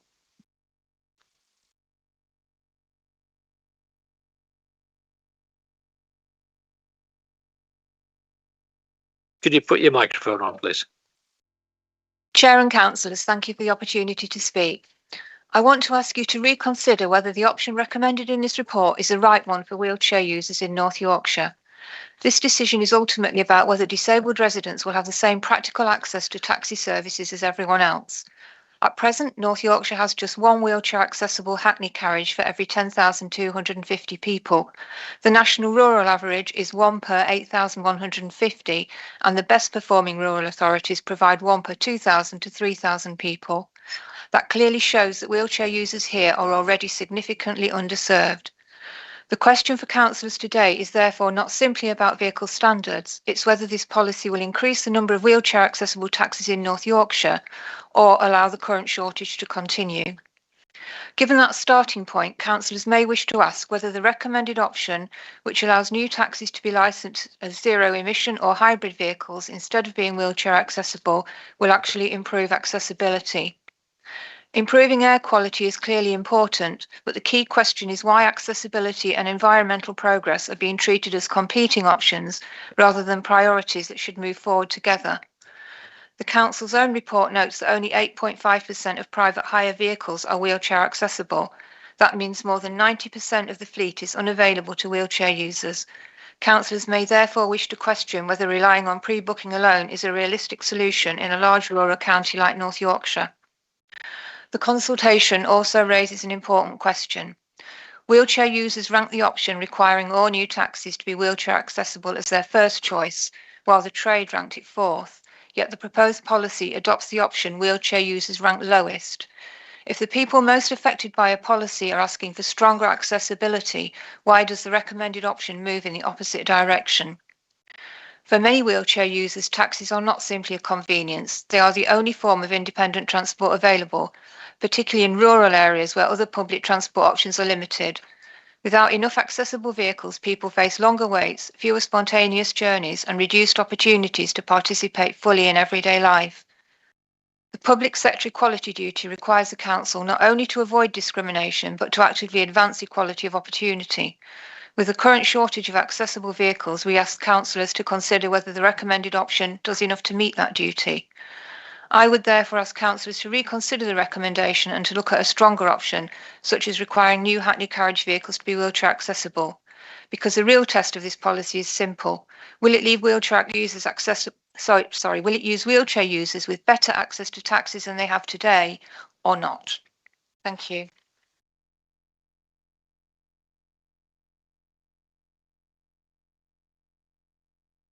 And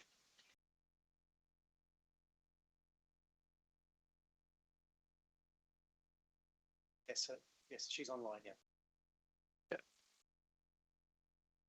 so I have down here that Mr. Lawson was going to speak now. Is that right, Ian? Are you coming on?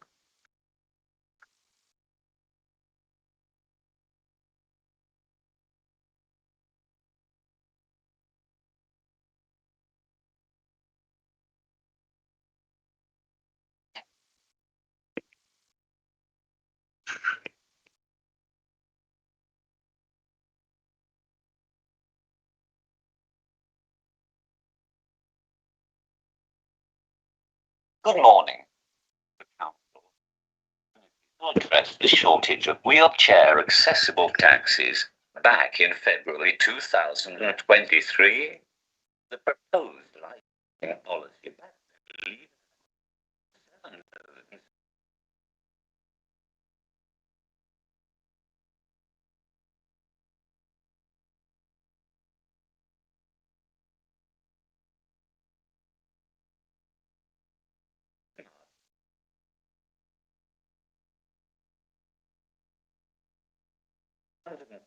non-wheelchair.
So, the potential increase in wheelchair taxis and a cleaner, greener climate is a number of years away.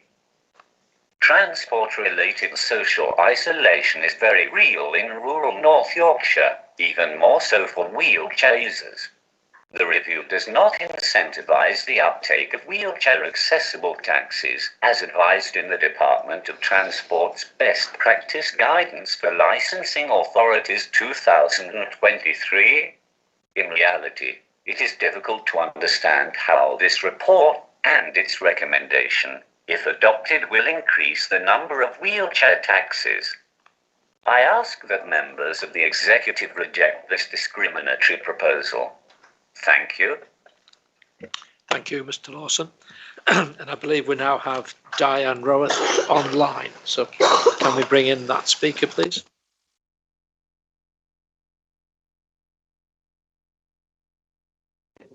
Okay, can you hear me?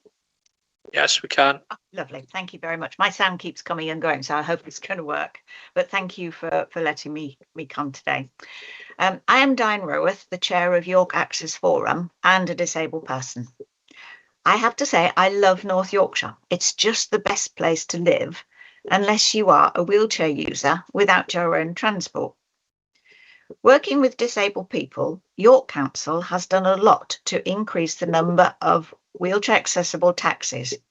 Disabled people now have the freedom to leave the confines of their home to work, play, study, shop, visit relatives, the everyday activities non-disabled people take for granted. We have championed a proactive approach to the increase in the numbers of WABs. We now have 1/3 more than in the whole of North Yorkshire. That's why I say North Yorkshire is not such a great place for disabled people to live, but it could be. Wheelchair accessible vehicles are one part of the transport jigsaw. If I want to go out with a friend who is a wheelchair user, it's not easy. Neither of us drive because of our impairments, but we can book a WAV taxi to get us to the railway station. Once there, passenger assist will help us onto the train and off again at the other end. But then what? Are we going to be able to get a WAV to take us where we want to go? It doesn't matter how accessible the station, or the bus, or the shop, or the pavements, or the street. If disabled people cannot get a wheelchair accessible taxi, they cannot complete the first stage of their journey. So the whole outing is out of reach. How often must that happen every day? Taxi drivers and disabled people will benefit by increasing wheelchair accessible vehicles across North Yorkshire. Taxi drivers will get more passengers. Disabled people get more opportunities to leave their homes. That's why both parties put option 2 as their second choice. The argument about emissions is reasonable, but it will happen anyway. There are more opportunities to buy environmentally friendly vehicles with less running costs than ever before. And wheelchair accessible vehicles can be bought second-hand and still meet emission targets. So let's consider what disabled people said. You asked for their priorities and they told you more wheelchair accessible vehicles. You specifically consulted them. They were strong in their feedback, but you have not taken account of their views. There is a way forward. You can demonstrate your commitment to improving the sad situation for disabled people in North Yorkshire and your duty under the Public Sector Equality Act by choosing option 2. That meets the second choice of the drivers and the second choice of disabled people, a win-win for everyone and a more accessible North Yorkshire. Please think again. Don't imprison disabled people in their own homes. Can you choose option 2 as a proactive way forward? Thank you. Thank you. Now, Richard, am I coming to you for a response? Am I coming to Gareth? To me, if you want. Right. Prior to local government reorganisation on April the 1st, 2027, the council did have 67 Hackney carriage vehicles that were wheelchair accessible, and that has now dropped to 60. But while that is true, the number of wheelchair accessible private hire vehicles has increased significantly from 29 to 60, meaning that we've actually gone up by 25% across North Yorkshire since LGR. We recognise that there'll always be more need for WAV hackney carriage vehicles, and because of this, we've made the, in a way, difficult decision that we it's part of our recommendation that we do accept these as one of the forms of a new or replacement vehicle.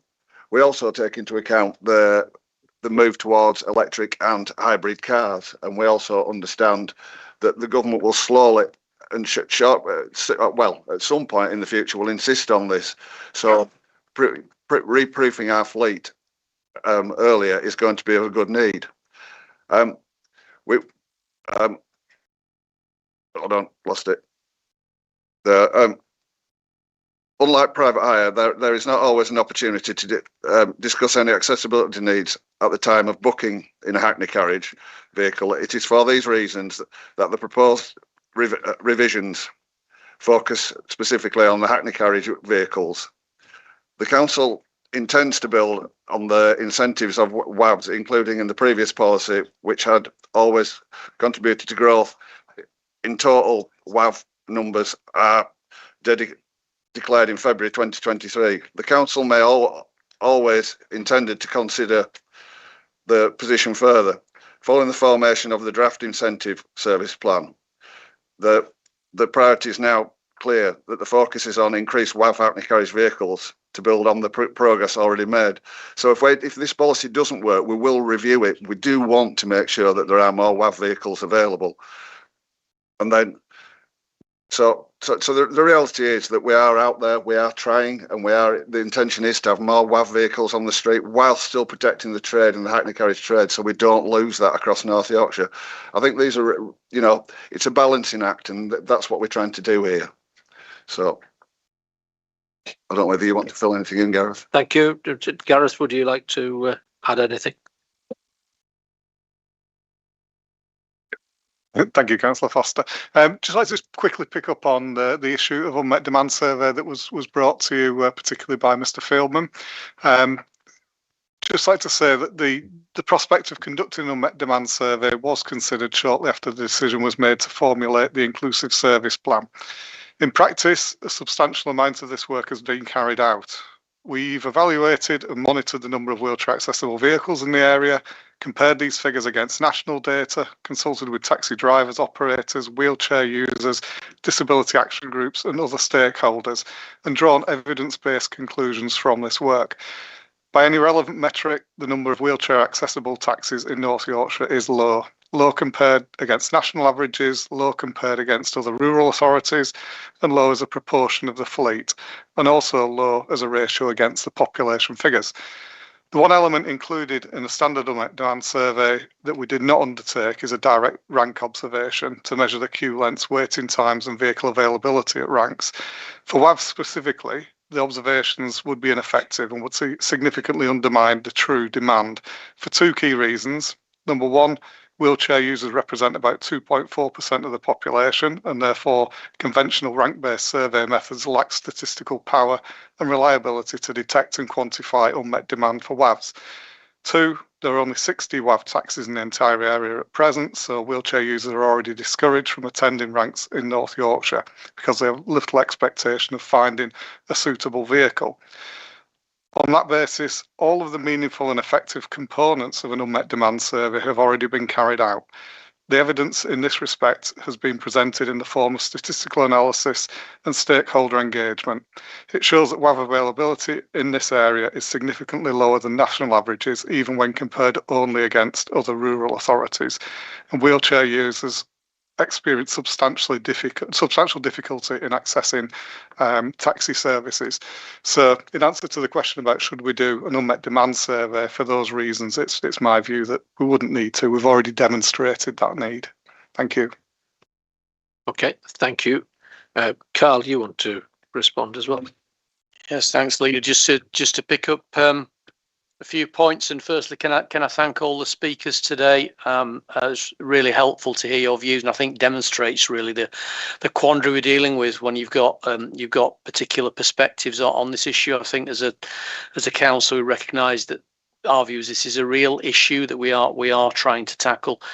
I'd also like to point out that there are quite a number of other matters in this report that I think have broad support across the trade. So we have listened and we are implementing those, and those are listed in 3.10 of the report. Reference was made around national changes. I think our view is that it would be helpful to have national regulations that had a much better control. But my understanding is at the current time what the government are consulting on is actually a transfer of the responsibility rather than have proper national regulations which would exercise better control. And our view is that function would be better kept within the local authorities, but with national regulations that better control some of these matters. There was also reference made around why not private hires. There is reference in the report that there are other measures that encourage a greater participation of wheelchair accessible vehicles for private hires, but the way that the national licensing legislation works at the moment, we felt that it wasn't appropriate at this stage to seek to impose those changes on private hire, and obviously hackneys can operate on private hire capacity. So the reality is that when someone rings up for a taxi, that need can be met by a hackney as opposed to a private hire. So we thought that this was the best way to sort of target the approach.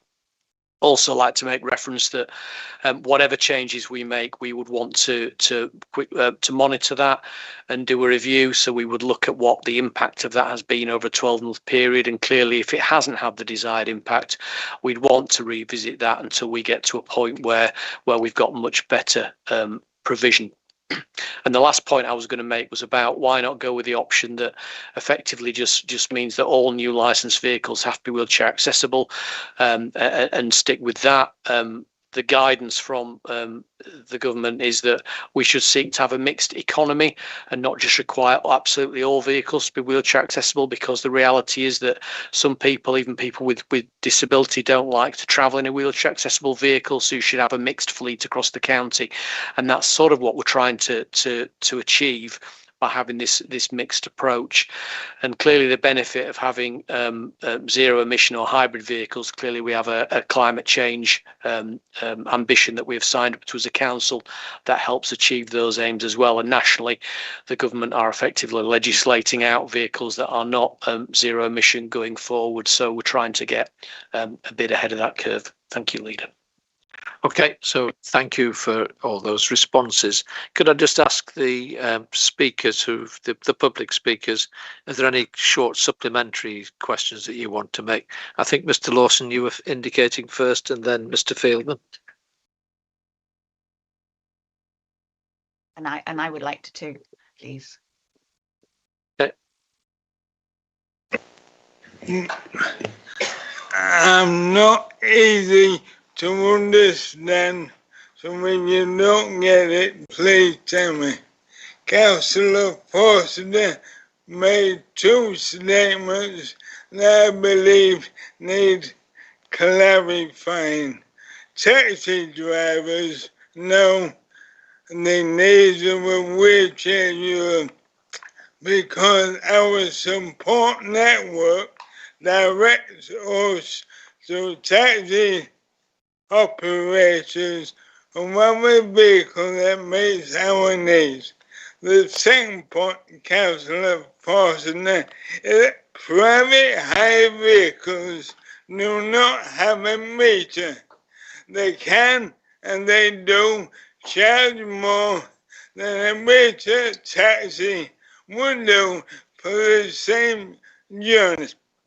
If you encourage private hire, encourage us to use private hire vehicles, you are basically complicit with the trade for charging disabled people more than a normal taxi.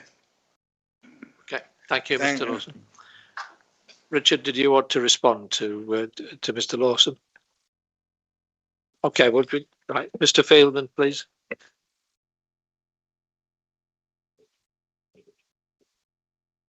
Thank you, Chair. I'd like to start by saying I do respect the fact that this is a difficult balance for the council to get right. It's not an easy task to solve. But it is important to recognise that not every disabled person needs a wheelchair accessible vehicle. Many elderly people, corporate clients, and higher end clientele will not travel in a wheelchair accessible vehicle. So that's one issue. In the 33 years that I've been taxi driving, I can count on maybe 2 or 3 fingers the amount of wheelchair clients that we have coming to a taxi rank. Virtually zero. So therefore I think, you know, it should be extended to the private hire trade as well. And correct me if I'm wrong, but I think the government, the last time I heard, had relaxed its commitment to zero emissions. So why does North Yorkshire feel to be need to feel that they should be different to other councils up and down the country that accept any vehicle with Euro 6 emissions? The practicality and the crux of the matter is private hire companies have wheelchair accessible vehicles sat doing nothing because drivers won't drive them because of the implications of loading wheelchairs, the time it takes, and it's a difficult one to solve. But as Councillor Foster has stated, there has been a 25% increase in wheelchair accessible vehicles as we stand at present, and therefore I feel that you need to maintain a mixed fleet and go for Euro 6 standards. Thank you. Can we now bring in Diane Rowath, please? Thank you very much. I'd just like to say about the council's anticipatory duty under the Public Sector Equality Act. Gareth has given you an enormous amount of very valuable information that should help you to understand what taking proactive steps to meet the needs of disabled people are. As a disabled person, if you are constantly experiencing not be able to get what it is that you need, you give up asking. And you just know that you're not going to be able to do what you want to do. Therefore, you don't even try. And that's what the anticipatory duty is about. It's about understanding the barriers that disabled people face and trying to bring down those barriers. And option 2 would do that because it does provide for a mixed fleet. It just says that you can have more wheelchair accessible vehicles until a certain number is reached. Doesn't preclude anything else. It gives you that mixed fleet, which is why people chose option 2. And I just think, what's the point of asking disabled people if you're not going to listen to them? Thank you. Thank you. And finally, Lisa Ridsdale, please, but can you keep it short? There's a very simple solution for the Chair and the Executive Committee. Community transport schemes operate with substantial public funding. So if you can give us the same level of public funding, then we can meet higher environmental and accessibility standards. So give us the same amount of support that you give to community transport. We're used at nights and at weekends by people to go around. They don't want to use us Monday to Friday because community transport are there doing that work. So we're paying £90,000 for a vehicle that we can't use Monday to Friday. We're only used when we're good enough to be used. So give us the same amount of funding. We are the only public transport that gets zero funding from the government. Thank you. Right. Councillor White, were you indicating that you wanted to make a contribution? Yeah, if you'd like to come to the microphone, please. Hi, I just want to make a very short contribution, which is I think a lot of the people who are speaking here today are maybe a little bit confused between the differences between taxis and private hire vehicles. Clearly not everybody, because people have mentioned those differences. But the reality is that what you're trying to do, or we're trying to do with this proposal, is something that we don't have the tools to do. You want to increase the number of vehicles that are wheelchair accessible that are available to people with disabilities.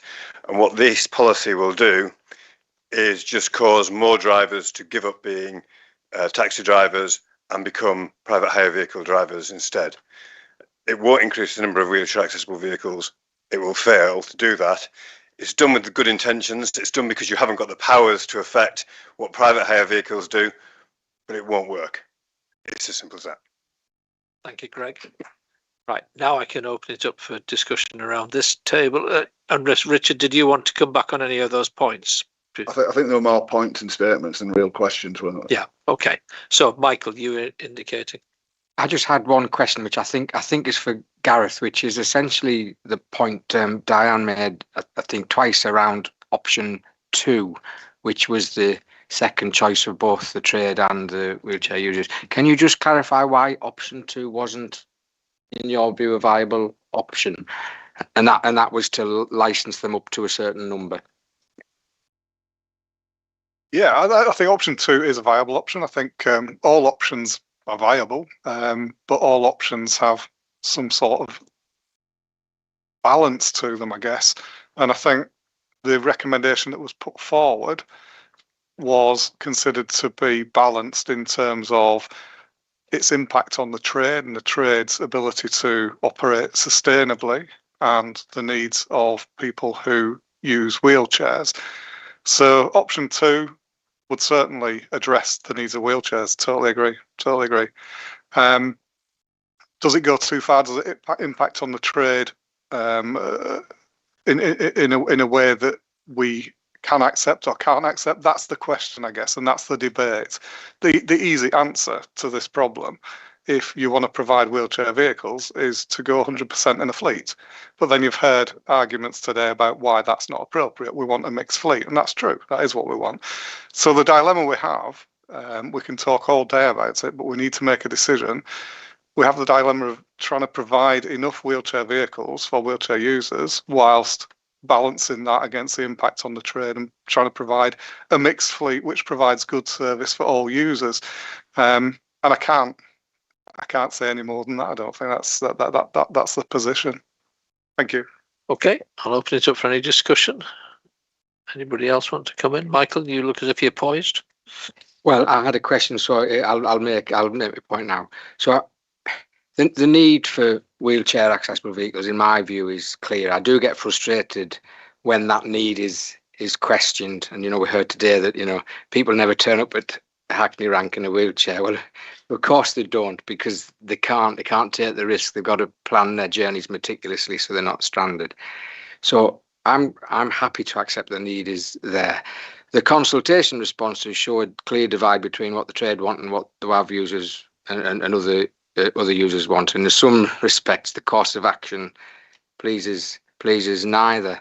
In fact, I don't think I can recall a single decision that either Harrogate Borough Council or North Yorkshire made that pleased you, Mr. Fieldman. I think I'd worry one day if I found that I was, but I'm only joshing with you there.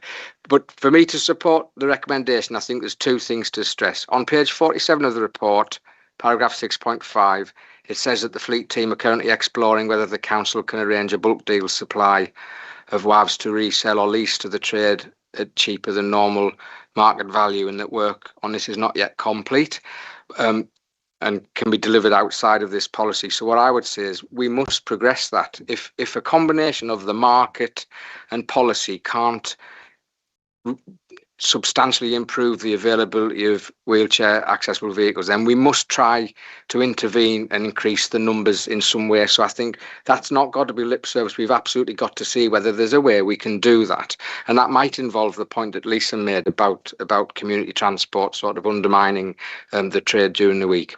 And we're also committed to reviewing this in 12 months time. So my support for this decision is based on a commitment to progress on the fleet teamwork, as well as that review in 12 months. Thank you. Thank you, Michael. Anybody else want to come in before I ask Richard to sum up? So, Richard, can I come back to you to sum up and then to move the recommendations, taking on board Michael's point about that bit of work that has to be done, and also the fact that we are committing to doing a review of this policy in a year's time. So. Over to you. I mean, it's part of the report. I can add it as a part of the recommendation if you want Michael to do. Yeah. And there might be that, you know, this is detrimental to the fleet, and we need to make sure that we do have a fleet out there. I think so that this policy does need reviewing. I would say that I think our relaxation to the trade, I hope, is beneficial to them. That 10 to 15 years, it gives you more time and more life expectancy, hopefully, of a vehicle in order to run the car that you're currently running before changing. I do hope that this policy increases the number of WAVs, but we seem to, since I've become an executive member, this policy has been kicked around and we haven't made a decision on it. And what we needed to do today is to make a decision on this policy, so then we have something to review, because at the moment we don't have anything to review. So we can't come back in a year's time, or we just seem to have gone down a road here where the year has just gone on without a policy. So I do hope we can make a decision on this today, and then that review will tell us how far right or wrong we've been with this decision. We do need more wheelchair accessible vehicles. I hope the trade provides them. I do understand what Michael's pointed out about community transport, and the fact is that that is a service that we deliver, and I do understand that. I also think looking at electric charging points on taxi ranks will do that as part of other work to make sure that if people have got electric vehicles, they've got access to it. But I do think we've now got a policy that is more up to date, and with the next item, with the adoption of an inclusive service plan, we can basically move forward. So that's where I'm sort of at, and so I'll move the recommendation to adopt the. Okay, will somebody second those recommendations? Mark, thank you. Okay, can I have a show of hands, please, those in favour? Okay, again, that's unanimous. Thank you for that. Thank you for the contributions from the floor. Can we move to item 8, the adoption of the ISP? Now, Richard, is there a lot of debate to be had on this now that we've actually agreed the policy? Can I come to you to speak to it? I'm hoping not, because one directly links really to the other. So again, the review is important with this and going forward to make sure that, you know, that they align and we move this forward. So I really will just move the recommendation unless there's some debate. Recommendation's been moved. Can I have a second, and then I'll see if Simon. Does anybody want to speak to this? No, in that case, let's go straight to the vote. Those in favour? That's agreed as well. Thank you. Item 9, I think I'm staying with you, Richard, for the review of the pavement licensing policy. Yeah, we brought in pavement. Well, the government brought in pavement licensing as part of sort of like the response to the pandemic and people not being allowed to eat inside. Since then, they've given the option and basically kept this option open, and it's now become a national thing that you can have a pavement license. We've basically each area, because at the point of COVID, had their own pavement license, and this really is bringing them all together into one document. So whether you're going for a pavement license in Scarborough or Skipton, Selby or Richmond, the same rules apply. And so it's one of our last pieces of licensing policy that to link together to get all into one sort of group and one policy for the North Yorkshire Council. So I hope we can all agree that moving forward, this is our new licensing policy for pavement licenses. Okay, thank you, Richard. Anybody want to speak to this? Makes a lot of sense. So could we have a seconder, please? Mark, thank you. As part of the recommendation, it doesn't actually say where changes go to, particularly other than an officer. And I think we sort of said it would go to head of service and exec member. Right. For minor changes. Changes. Just to clarify. So the delegation is to the head of service in consultation with the exec member. So again, can we agree that? Show of hands, please. Again, unanimous. Thank you. And let's move on, please, to sprucing up Scarborough. And Mark, can I come to you, please? Hoping this isn't going to generate as much debate as the previous Scarborough item, Chairman, but I guess we'll see. This is a pilot exercise in the High Street in Scarborough. It's got a significant number of empty properties, but slightly less than it had 2 years ago. So that is certainly good news. I can soon empty a room, Chair, don't worry.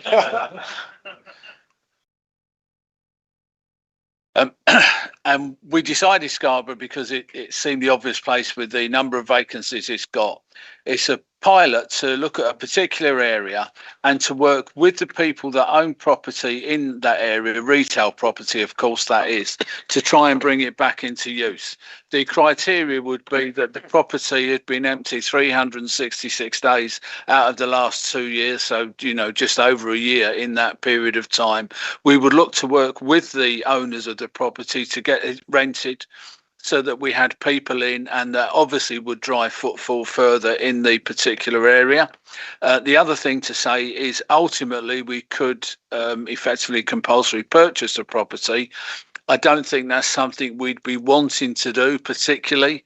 I can certainly see problems with trying to do that, and we wouldn't want to buy a load of property that was then empty on any high street, and certainly not in Scarborough. So I think it's a positive story. I think if we can work with these people, and it's a little bit of a carrot and stick approach, but with that, we can hopefully improve the number of shops that are available to people who go to Scarborough. We'd clearly need to review it after a period of time and see whether we wanted to carry on and whether we wanted to roll it out to other areas. But happy to listen to views and comments. Thank you, Chair. Okay, thank you, Mark. Councillor Colling, I think you want to make a contribution.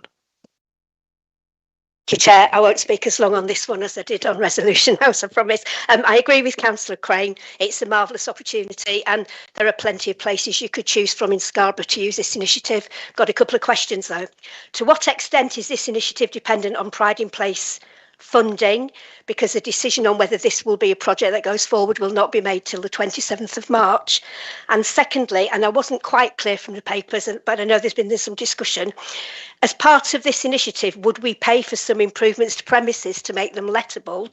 And if we do, what are the mechanisms to recover that? Because quite frankly, it does not make sense to me that public money is used to make landlords more money because we make their properties better and they can let them. To be cautious on the first response, because if I say we don't need the money from Pride in Place, then I'm kind of asking them not to give us any money, aren't I? So if the answer from them was no, we would obviously look to see whether we could find any money from our coffers, Chairman. I hope that answers that. And on the other one, it would be the same as any private property. If we were to put money into it, then clearly there would be a lien on the building so that when it was sold, that money would be recouped. Thank you. Nick, you were indicating that you wanted to come in. Thank you. And Councillor Crane's answered most of that. Just in terms of the dependency, though, on Pride in Place, we're actually seeking new burdens funding to carry out the mechanisms of this. So this will be grant funded to do the actual auction part development. The Pride in Place is like the carrot bit that will entice landlords along, we hope. And then just on the second part, I think it's just important to state that these are very new powers, and there's a few councils that have gone early on this, and I think a lot of the learning is actually just by putting this in place brings landlords to the table, and we see properties brought back into use without actually going through all the formal process. The formal bit is like the backstop position, really. Thanks. I think so. I understand that the council will get new burdens money to operate the scheme. It was about the grant funding that we may or may not make available to landlords and want to nail down. Thank you. Thank you both. Thank you, Leader. I walk down the high street in Scarborough quite a lot, and the state of some of the buildings is horrendous. But we've had a long history in Scarborough of 2 or 3 particular landlords holding on to their assets as they've deteriorated and become less of an asset and more of a liability. So I would want to be cautious about taking on new liabilities. I know that the seafront is dominated by one particular family, as is the town centre by another. So, and we have a smattering of international investment funds. So I think we need to be a little bit cautious about this, but I could see, as has been quoted, that the mere prospect of them being denuded of their assets may help some of them come to a conclusion. But I like the idea of pop-up shops, seasonal stuff maybe, but maybe not so many vape shops, charity shops, and betting establishments. But if that's what the market wants, then we might not be allowed to interfere in that part of it. Thank you, Heather. Anybody else want to come in on this? Nick, did you want to come first, and then I'll come to Richard? Sorry, just on Councillor Phillip's point about liabilities, I think the intention is always that it's between the landlords and the tenants we're facilitating this process. So it's not our intention to take on the ownership within those things. Thank you. Richard, you are next. To me, it just seems a worry that the actual big stick that we can use is taken away if we don't use it. And I do not want to be an owner, either as a councillor or a ratepayer in North Yorkshire, of retail property within any of our towns, market towns, seaside resorts. I don't think we're particularly good at that, or have been in the past. So I do urge caution with this. I'm glad it's just a pilot and we aren't going down the full route. I think seeing where it goes, and I do agree Scarborough's probably got as big a problem with this as anywhere. So using that, I would ask a question though, that our mayor is supposed to be the man of economic development within York and North Yorkshire, and it doesn't appear to be anywhere or taking any of the liabilities, the costings, or any of this forward. This is going to be work and effort of officers of the council, and I find that a bit strange, really. So I would have thought this was something that it's a Labour policy, and I would have thought a Labour mayor would be all over it, but it doesn't appear to have shown his face on this, which I find poor, as he's supposed to be. He's the mayor of York and North Yorkshire, of which Scarborough is a part of. I'm pleased you clarified that, because we do have a mayor sitting in the corner over there. Right, Mark, did you want to respond to some of Richard's points? I agree with you totally. Read David Scaife. Right, anybody else want to come in? Mark, would you like to move the recommendations, please? Move it as printed, Jim. Okay, let me find it. Okay, seconded by Simon. And can I have a show of hands, please, those in favour? It's almost unanimous because Gareth is out of the room. They can't vote. Okay, that's fine. Let's move on to the next item, item 11, Whitby Cliff Lift, which some members of the audience have been sitting very patiently waiting for this moment. So I'm going to come to Malcolm first to do an introduction. Then I'll come to you, Sandra, to speak. And then I think Phil wants to read out somebody's remarks and also speak himself. And then I'm going to Councillor Collins and then Councillor Moore. Right. So Malcolm first, please. Yes, thank you, Chair. And in opening this, I do recognise the strength of feeling around the Whitby Cliff Lift. In my previous professional career, I was based in Whitby, so I am familiar with the Whitby Cliff Lift. I don't want to go too much of a history lesson, but the lift was closed in April 2022 by the former Scarborough Borough Council, and I make no comment on the reasons for why it was closed at that time. That will come out in the technical report, I'm sure. But I just want to remind councillors that there are two parts actually to this debate today. As well as with the issue of the cliff lift, we've also got the issue of the bus service, which has been running and run again in 2025. I don't want to preempt any debate, but the figures are contained in the report. There's been an incremental fall in the numbers of people using that service, which has then obviously impacted on the cost of running it, where we reached a position in 2025 where a one-way trip was costing £41.63. I say I don't want to preempt the debate, but I suggest that is not a sustainable use of council funds. So I'll hand over to the officer to give the technical report on the lift before we move on to the debate. I think we'll do the public speakers first. Yeah. So Sandra, would you like to come to the table, please?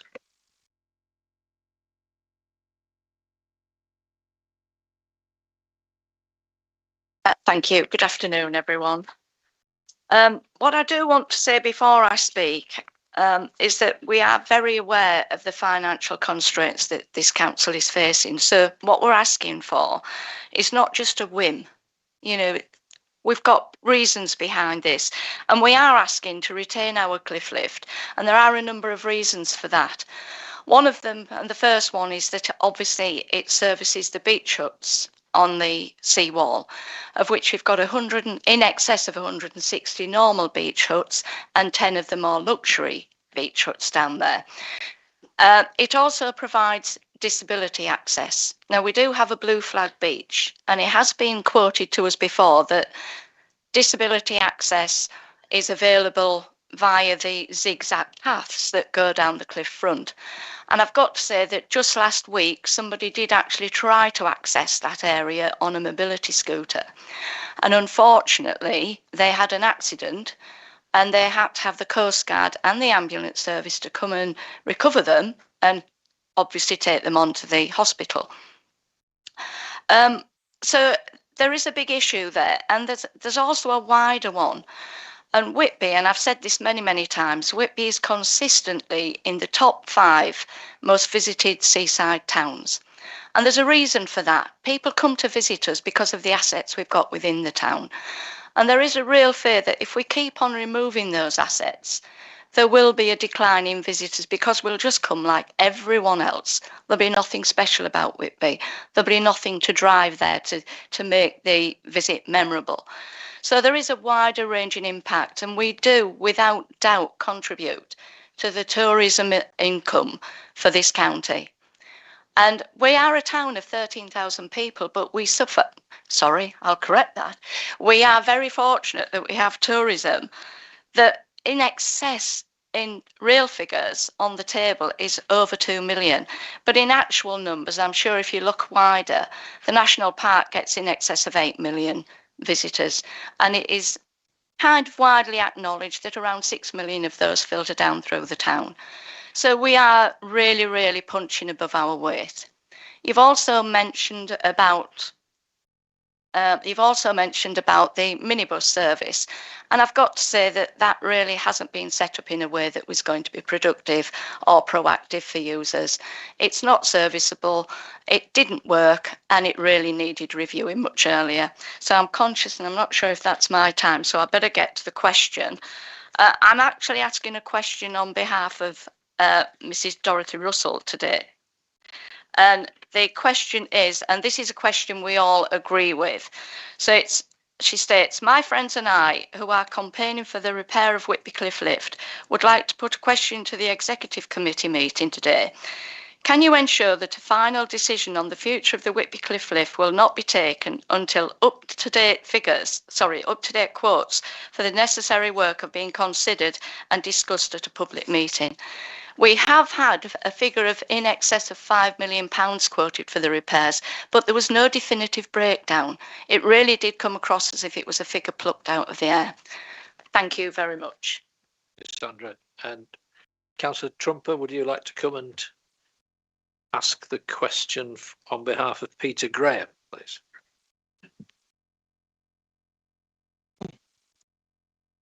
Thank you, members. Thank you, Chair. So yeah, this is a question from Peter Graham, a resident from Elverdale Road in Whitby. Firstly, I would like to thank the Scarborough and Whitby councillors, in particular Councillors Trumper and Swanwick, for their unanimous support for reopening the cliff lift, creating a business plan and asking for the lift to be maintained annually going forward, which is something that SPC neglected previously. I also thank the experts from Woodsmith Mine for their 2 inspections and for proving the £5 million worst case scenario price obtained by SPC is irrelevant at best, or simply a tool to get the lift closed. Further to the meeting at Whitby on the 2nd of March, I fully understand the way NYC apply for blue flag beach status. In applying, I can only presume that an able-bodied person sat at a desk fills in the application without consultation with Whitby Disabled Action Group or WISH. Both are perplexed to have never been consulted on the accessibility of the beach. The facilities that are provided to back up the yes answer are all based halfway along the beach near the lift, but nowhere near either slipway. See attachment supplied by Councillor Chris Bourne. Sorry, not Councillor Chris Bourne, Chris Bourne, for the 2 questions and answers submitted on the application. NYC are earning a lot of money from Whitby, which has increased recently with the second homes to council tax and this year's massive increase in what is already expensive car parking. Tourist tax is in the pipeline too. I can only presume that no grants, lottery funding, sponsorship or backing from the Mayor has been looked into by NYC to help fund the reopening of the lift. SBC neglected both Scarborough and Whitby's infrastructure over years, but they've gone now, so it's up to NYC to put their wrongs, put right their wrongs, starting with Whitby's Westcliff lift. Okay, thanks, Phil. Do you want to make your remarks now as well while you're sitting there? Yeah, I mean, look, at the cliff lift, we do appreciate the financial constraints on the council, but you know, when I set out the petition to get people's opinions on this, so nearly 6,000 people signed it. It just shows how important it is to the community. Since the lift has been closed, I mean, it closed in actually 2018, not 2022. It hasn't operated properly since 2018, and we've seen some really serious health and safety issues from that closure. So, I mean, it's been touched on already about the accessibility for disabled people. And again, only last week, someone had to be rescued by the Coast Guard because of, you know, they tried to access on a mobility scooter, which was obviously a mistake and had to be rescued. But the other health and safety issue is the build-up of traffic on the seawall. So what you're getting now is people accessing the seawall basically for access to the beach. That has built up that builds up. It's become like the M1 some days down there. I walk the dog occasionally down there. It is like the M1. This has blocked. There's been some serious accidents on the beach and incidents. And when the emergency service have had to respond, they've been blocked by those vehicles on a number of occasions. Again, this is a serious issue. People who are in a situation need to be responded to quite quickly. Otherwise, realistically, the life of people are at risk. You know, in the report it mentions the Align, the report by Align. Again, that figure of 5 million is a worst case scenario, and not really. You know, it's not a true reflection of what is required. Anglo American have carried out two visits to the site. And contradicted that report, saying it's relatively dry and the water ingress is caused by condensation rather than actually proper water ingress into the shaft. So, you know, it is worth repairing. We want this. We need this facility, this asset for the town, for the community, for the visitors, and we should save it. There's 6 options in your report. I would ask that you regard options 1 and option 6 and disregard the rest. Thank you very much. Councillor Colling, would you like to come next?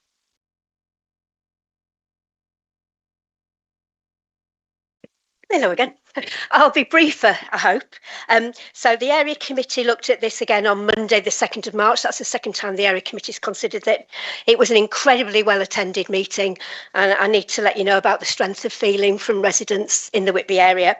The fundamental issue is a lack of confidence in the decision-making process of the executive, because there is not a full costing of what it would cost us to bring the cliff lift back into use. What we have is a guesstimate from 2020. I understand the need to make a decision. What we're asking for is a full survey cost to be done and a business case to be produced.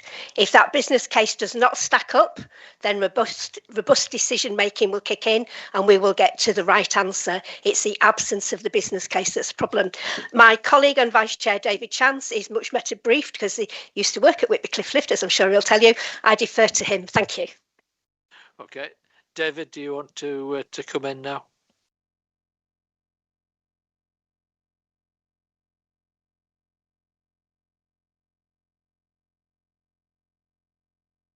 Thank you, Leader. I'm here today because I have very serious concerns about this report. The report and the Align report of January 2025 are based upon what I believe are seriously flawed and out-of-date information. commissioned in the main by Scarborough Borough Council to justify a decision to permanently close the lift.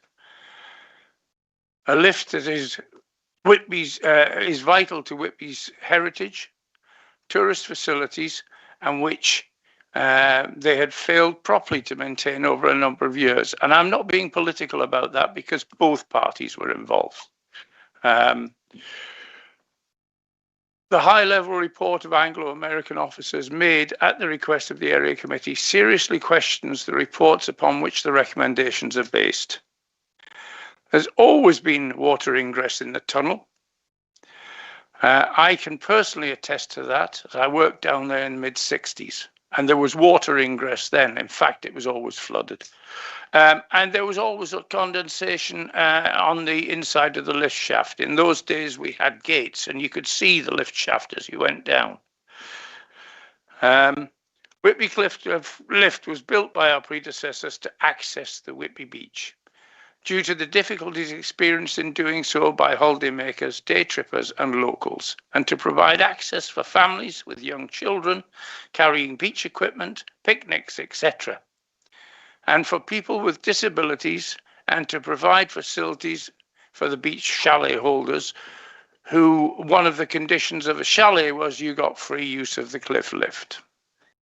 What changed? If you accept the recommendations of the report in front of you today, you, the executive of a local authority with a stated aim to promote tourism, will be failing to do so, and more importantly, failing Whitby. Not only does the report recommend closure, but fails miserably to offer an alternative means of access. The minibus facility was a total failure and doomed to be so. It would have been much more economical to use a long wheelbase golf buggy operating from the Pavilion Drive, rather than a minibus that went round the houses and drove miles. I would be interested to know how many of you sitting here today have actually been down to the promenade at Whitby. The only access is either via Pavilion Drive, down the cliff path, the zigzags as we call them, or from the ravine, requiring you to walk at least half a mile to get there. Hence, the ravine is used by a lot of traffic and cars to get people to their chalets. I myself was nearly knocked over recently by a van reversing back up at high speed, not even looking where he was going, and there was people walking down in the opposite direction. Have you considered how a wheelchair user or, I speak from personal experience, as I personally can no longer get down there, let alone get back up with my shot knees and COPD asthma. I would strongly recommend that you think very carefully about the veracity of this report, take a site visit, then consider things afresh. And seriously give consideration to the unanimous recommendation of the Area Committee, and I stress unanimous with no dissensions. This committee, and it was as you should have got a copy of it, this committee recognises the importance of the cliff lift to Whitby as a heritage asset, essential to the tourist economy and a means of accessing the Blue Flag Beach. We request that the executive look again at the cliff lift with a view to repairing and reopening. We ask that this, as we believe there's a lack of realistic, up-to-date financial costings and information to support a robust decision being taken today. We recommend that the Council commissions an up-to-date survey of the cliff lift, together with a full costing to bring it back into use.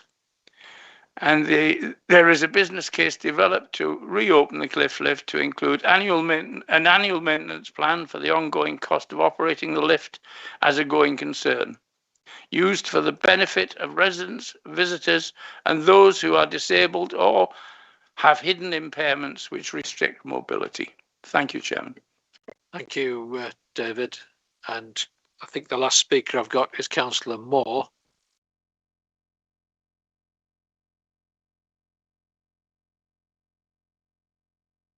Rich, I don't know what you're going to say, but a lot has been said already, so I hope you're not going to just repeat what we've already heard. Thank you, Chair. No, I'm going to really be addressing accessibility, given me moving around temporarily on crutches and really beginning to notice environments that are accessible and those that aren't. For many residents, visitors and older people in Whitby, the lift provided a practical way of reaching the beach that avoided steep gradients and distances. And the report before the exec proposes not only the decommissioning of the lift, but also the removal of the replacement bus service. So my question is this: if the lift is removed and the replacement bus service is also withdrawn, what equivalent accessible route will exist for those who cannot easily negotiate steep accesses and routes to the beach? We've just heard how dangerous it can be for wheelchair users to negotiate the zigzag paths. And secondly, the Scarborough and Whitby Area Committee, which includes the councillors closest to the community affected, previously recognised the lift as an important heritage asset and asked the executive to reconsider options for repairing and reopening it. And I think given the strength of local feeling and the clear importance of the lift to Whitby's identity and visitor economy, I would ask, is it really appropriate for this historic asset to be permanently removed when the local committee and the community it serves have clearly expressed the opposite view? Because assets like this, they don't belong to the council, they belong to the town. Thank you.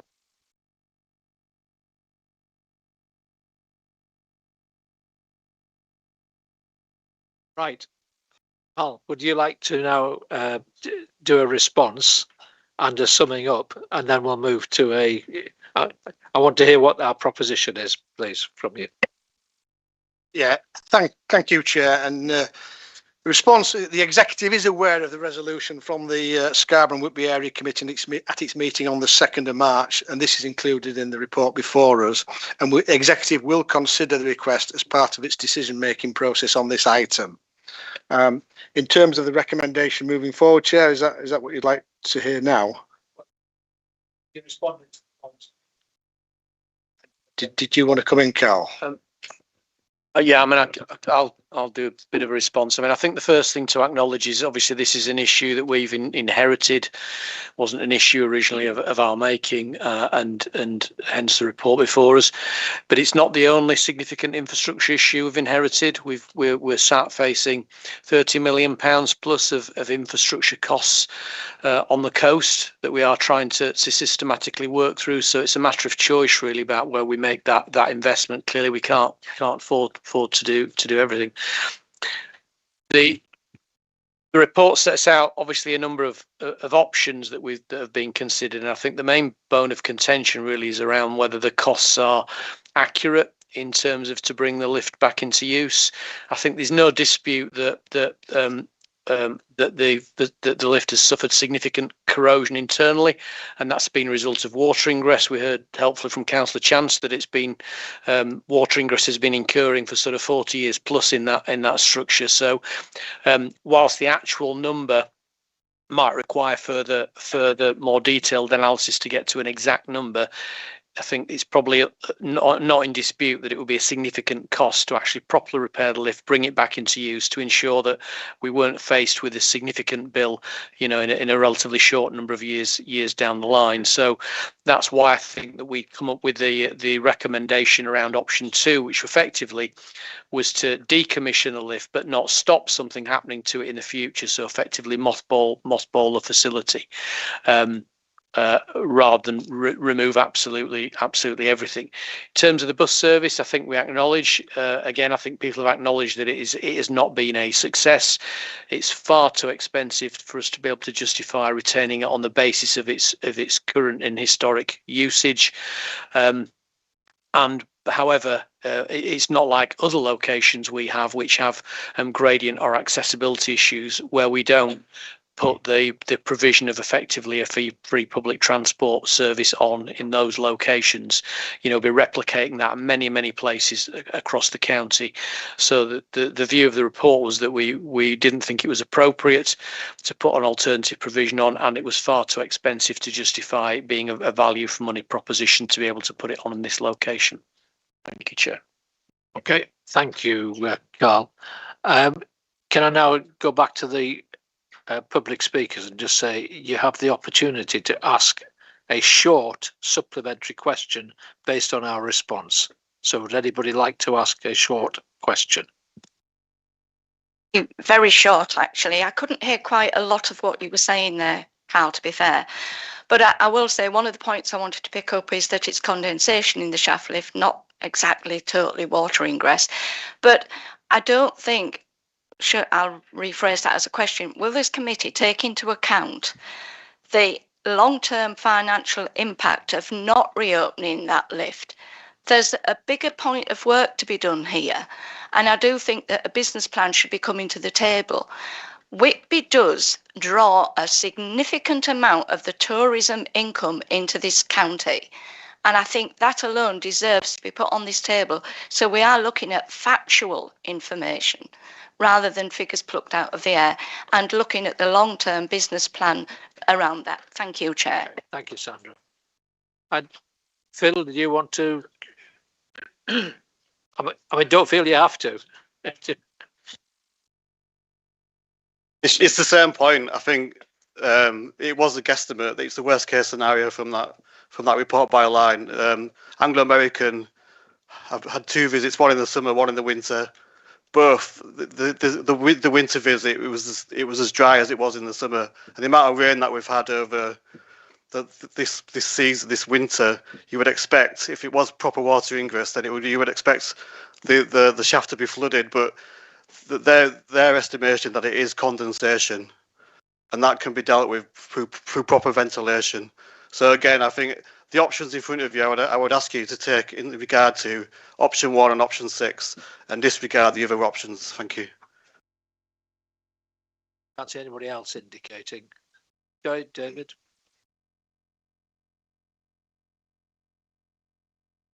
Just as a matter of clarification, I didn't say there's always been water ingress. I said that there was condensation in the shaft, and that has always been the same. The ventilation down there is atrocious, and if you remember, Carl, there are weepage holes in the tunnel itself, and that's where the water, a slight water, was coming in during the 60s. It's always come in there. So it was just a matter of clarity. Thank you, David. Right, so nobody else indicating. So in that case, Mal, can I ask you now to move a recommendation, please? Yes, thank you, Chair. The recommendations are proposed that we recommend that the council commissions an up-to-date survey of the cliff lift together with the full costings to bring it back into use, and also that we withdraw the bus service facility that we provide currently. I think we can all agree that the bus service is extremely expensive, but it sounds to me as if there was 1 or 2 alternatives being suggested. This long wheelbase golf buggy and taxis having a rank at the top, also some more disabled parking further down at the bottom of the hill. So can we take that on board as well and have a look at that? But in the meantime, I think the principal recommendation, Sandra, is that we want to work with you and Whitby Town Council to try and find a solution that needs further investigation of these costs. So we will agree that we will do that. Have I captured that sufficiently? Okay, so in that case, can we have a show of hands on that, please? Those in favour? Okay, that's unanimous. So thank you for your.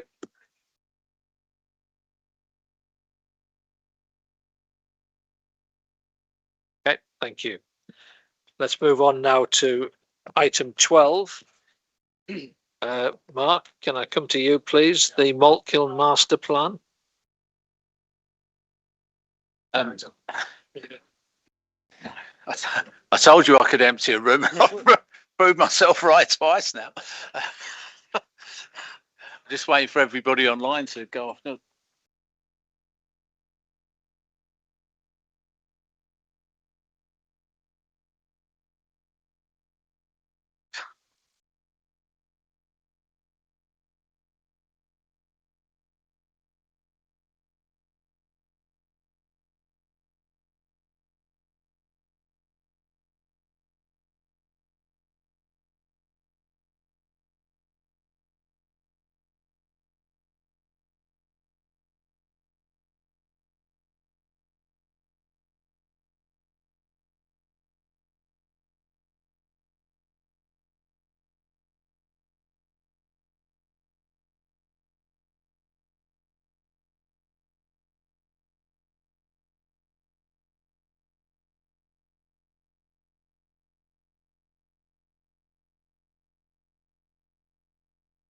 Yeah, my apologies, but I felt I had to stop because there was some disruption towards the rear of the room. People are probably very pleased now that we're on to Maltkiln because we only got about another 2 hours and we'll be finished. This is a high-level document. I've said this before, but I will say it again today. I think, are all supportive of new settlements. We all want to see them happen, but they take a very long time from the beginning to the end. And here we see another reason why that's the case. So this is a high-level document that's in front of us today. A lot more work needs doing on it, but we are getting towards the stage where hopefully in the next year or two, we'll see spades in the ground and the start of a new settlement, which will be very accessible because of the train line with the bus service we're hoping there as well, and buildings that are of a high standard and require a lot less heating than older buildings would do. So it's a positive story. What you will always find is everybody supports new settlements as long as they're nowhere near them. And there clearly will be some questions and concerns, understandably, from people who live near where this new settlement will be. But happy to take any questions or comments, Chair. Thank you. Does anybody have any comments? I feel as if we've been talking about Maltkiln for a long, long time. So it's not as if this is coming new to us. Simon, please. Just to say, and for the avoidance of any doubt, Leader, that we have all been circulated with questions from members of the public, parish councils about this. We've all read and discussed. Yes, thank you for that clarification, Simon. Anybody else want to say anything? If not, Mark, would you like to? Sorry, is there somebody else? I can't see. No, I think. Oh, sorry. Oh, Johnny. I just wanted to know, I think it was in the LGA report this morning, there was one council that had been trying to get a development such as this through for the last 9 years and they hadn't. And then on the other hand, there was a report from sent to the Labour government to say that they've been how many years and they can't produce any new housing. So, you know, what we're doing, this seems to be moving and we need to support it, I think. 100% agree with you, Janet. The legal system, shut your ears for a minute, Barry. The legal system in this country is such that you have to go through so many hurdles to have a new development and so many chances for people to object that, of course, it takes many years. Whereas if we lived in some countries, you suggested a new settlement today, by the start of next year, it would be under development. But I'm not necessarily supporting all those countries. If it was China, it would be built. Well, I mean, as I say, we've been talking about this for a long, long time since we inherited it from Harrogate, who talked about it for a long, long time. I think the really worrying thing is that to meet our housing targets, we need a Maltkiln every year. But anyway, are you prepared to move the recommendation? Some questions from Councillor Walnikin. He's online but not indicating. I don't know if we have to take those. I'm happy to move it though. Well, I think it's. I mean, we've noted the questions, haven't we? We are going to give answers to those questions as part of the process going forward. Yeah. Okay. So unless Councillor Walnikin's indicated, which I'm told he hasn't, and I can't see that, I'm afraid, from the screen I've got here. So in that case, Mark, move the recommendation, please. Okay. Is it seconded? Simon, thank you. All those in favour, please show. Thank you. Now, let's move on to another item, item 13, Harrogate Convention Centre. Gareth, please. Thank you, Chair. I'm going to be very quick indeed. This has previously been discussed. The only reason it's come back is because post-decision, and I'm not going to retread all those decisions, the tender price has come back slightly higher than we estimated. As a result, we've brought it back here today. We are recommending approval, and I'll put it in some context. The estimate of a cost would have given us a payback over 8 years. The new tender price, given inflation, and everybody recognises inflation, will give us a payback over 10 years. So slightly worsened situation, but still a positive business case. I'm not going to add any more because it's plain for all to see. Simon, please. Yes, thank you, Leader. I think the point here is that it's still a sound business case. It still has the same economic benefits to Harrogate and will hopefully lead to the convention centre one day being self-sustaining in one form or another. So it still makes sense, and I'm very happy to vote for it. Thank you, Simon. Heather, please. Thank you. I attended a conference at the centre recently, and I saw how little space was being actually used.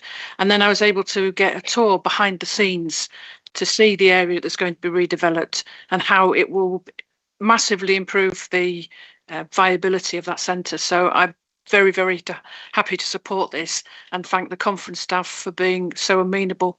I think they were very keen that members actually saw what their money was going to be going towards. So I'm quite happy to recommend that anyone who's got any questions go there and have a look. Okay, anybody else want to come in? No, in that case, Gareth, do you want to move the recommendation? Formally move the recommendation.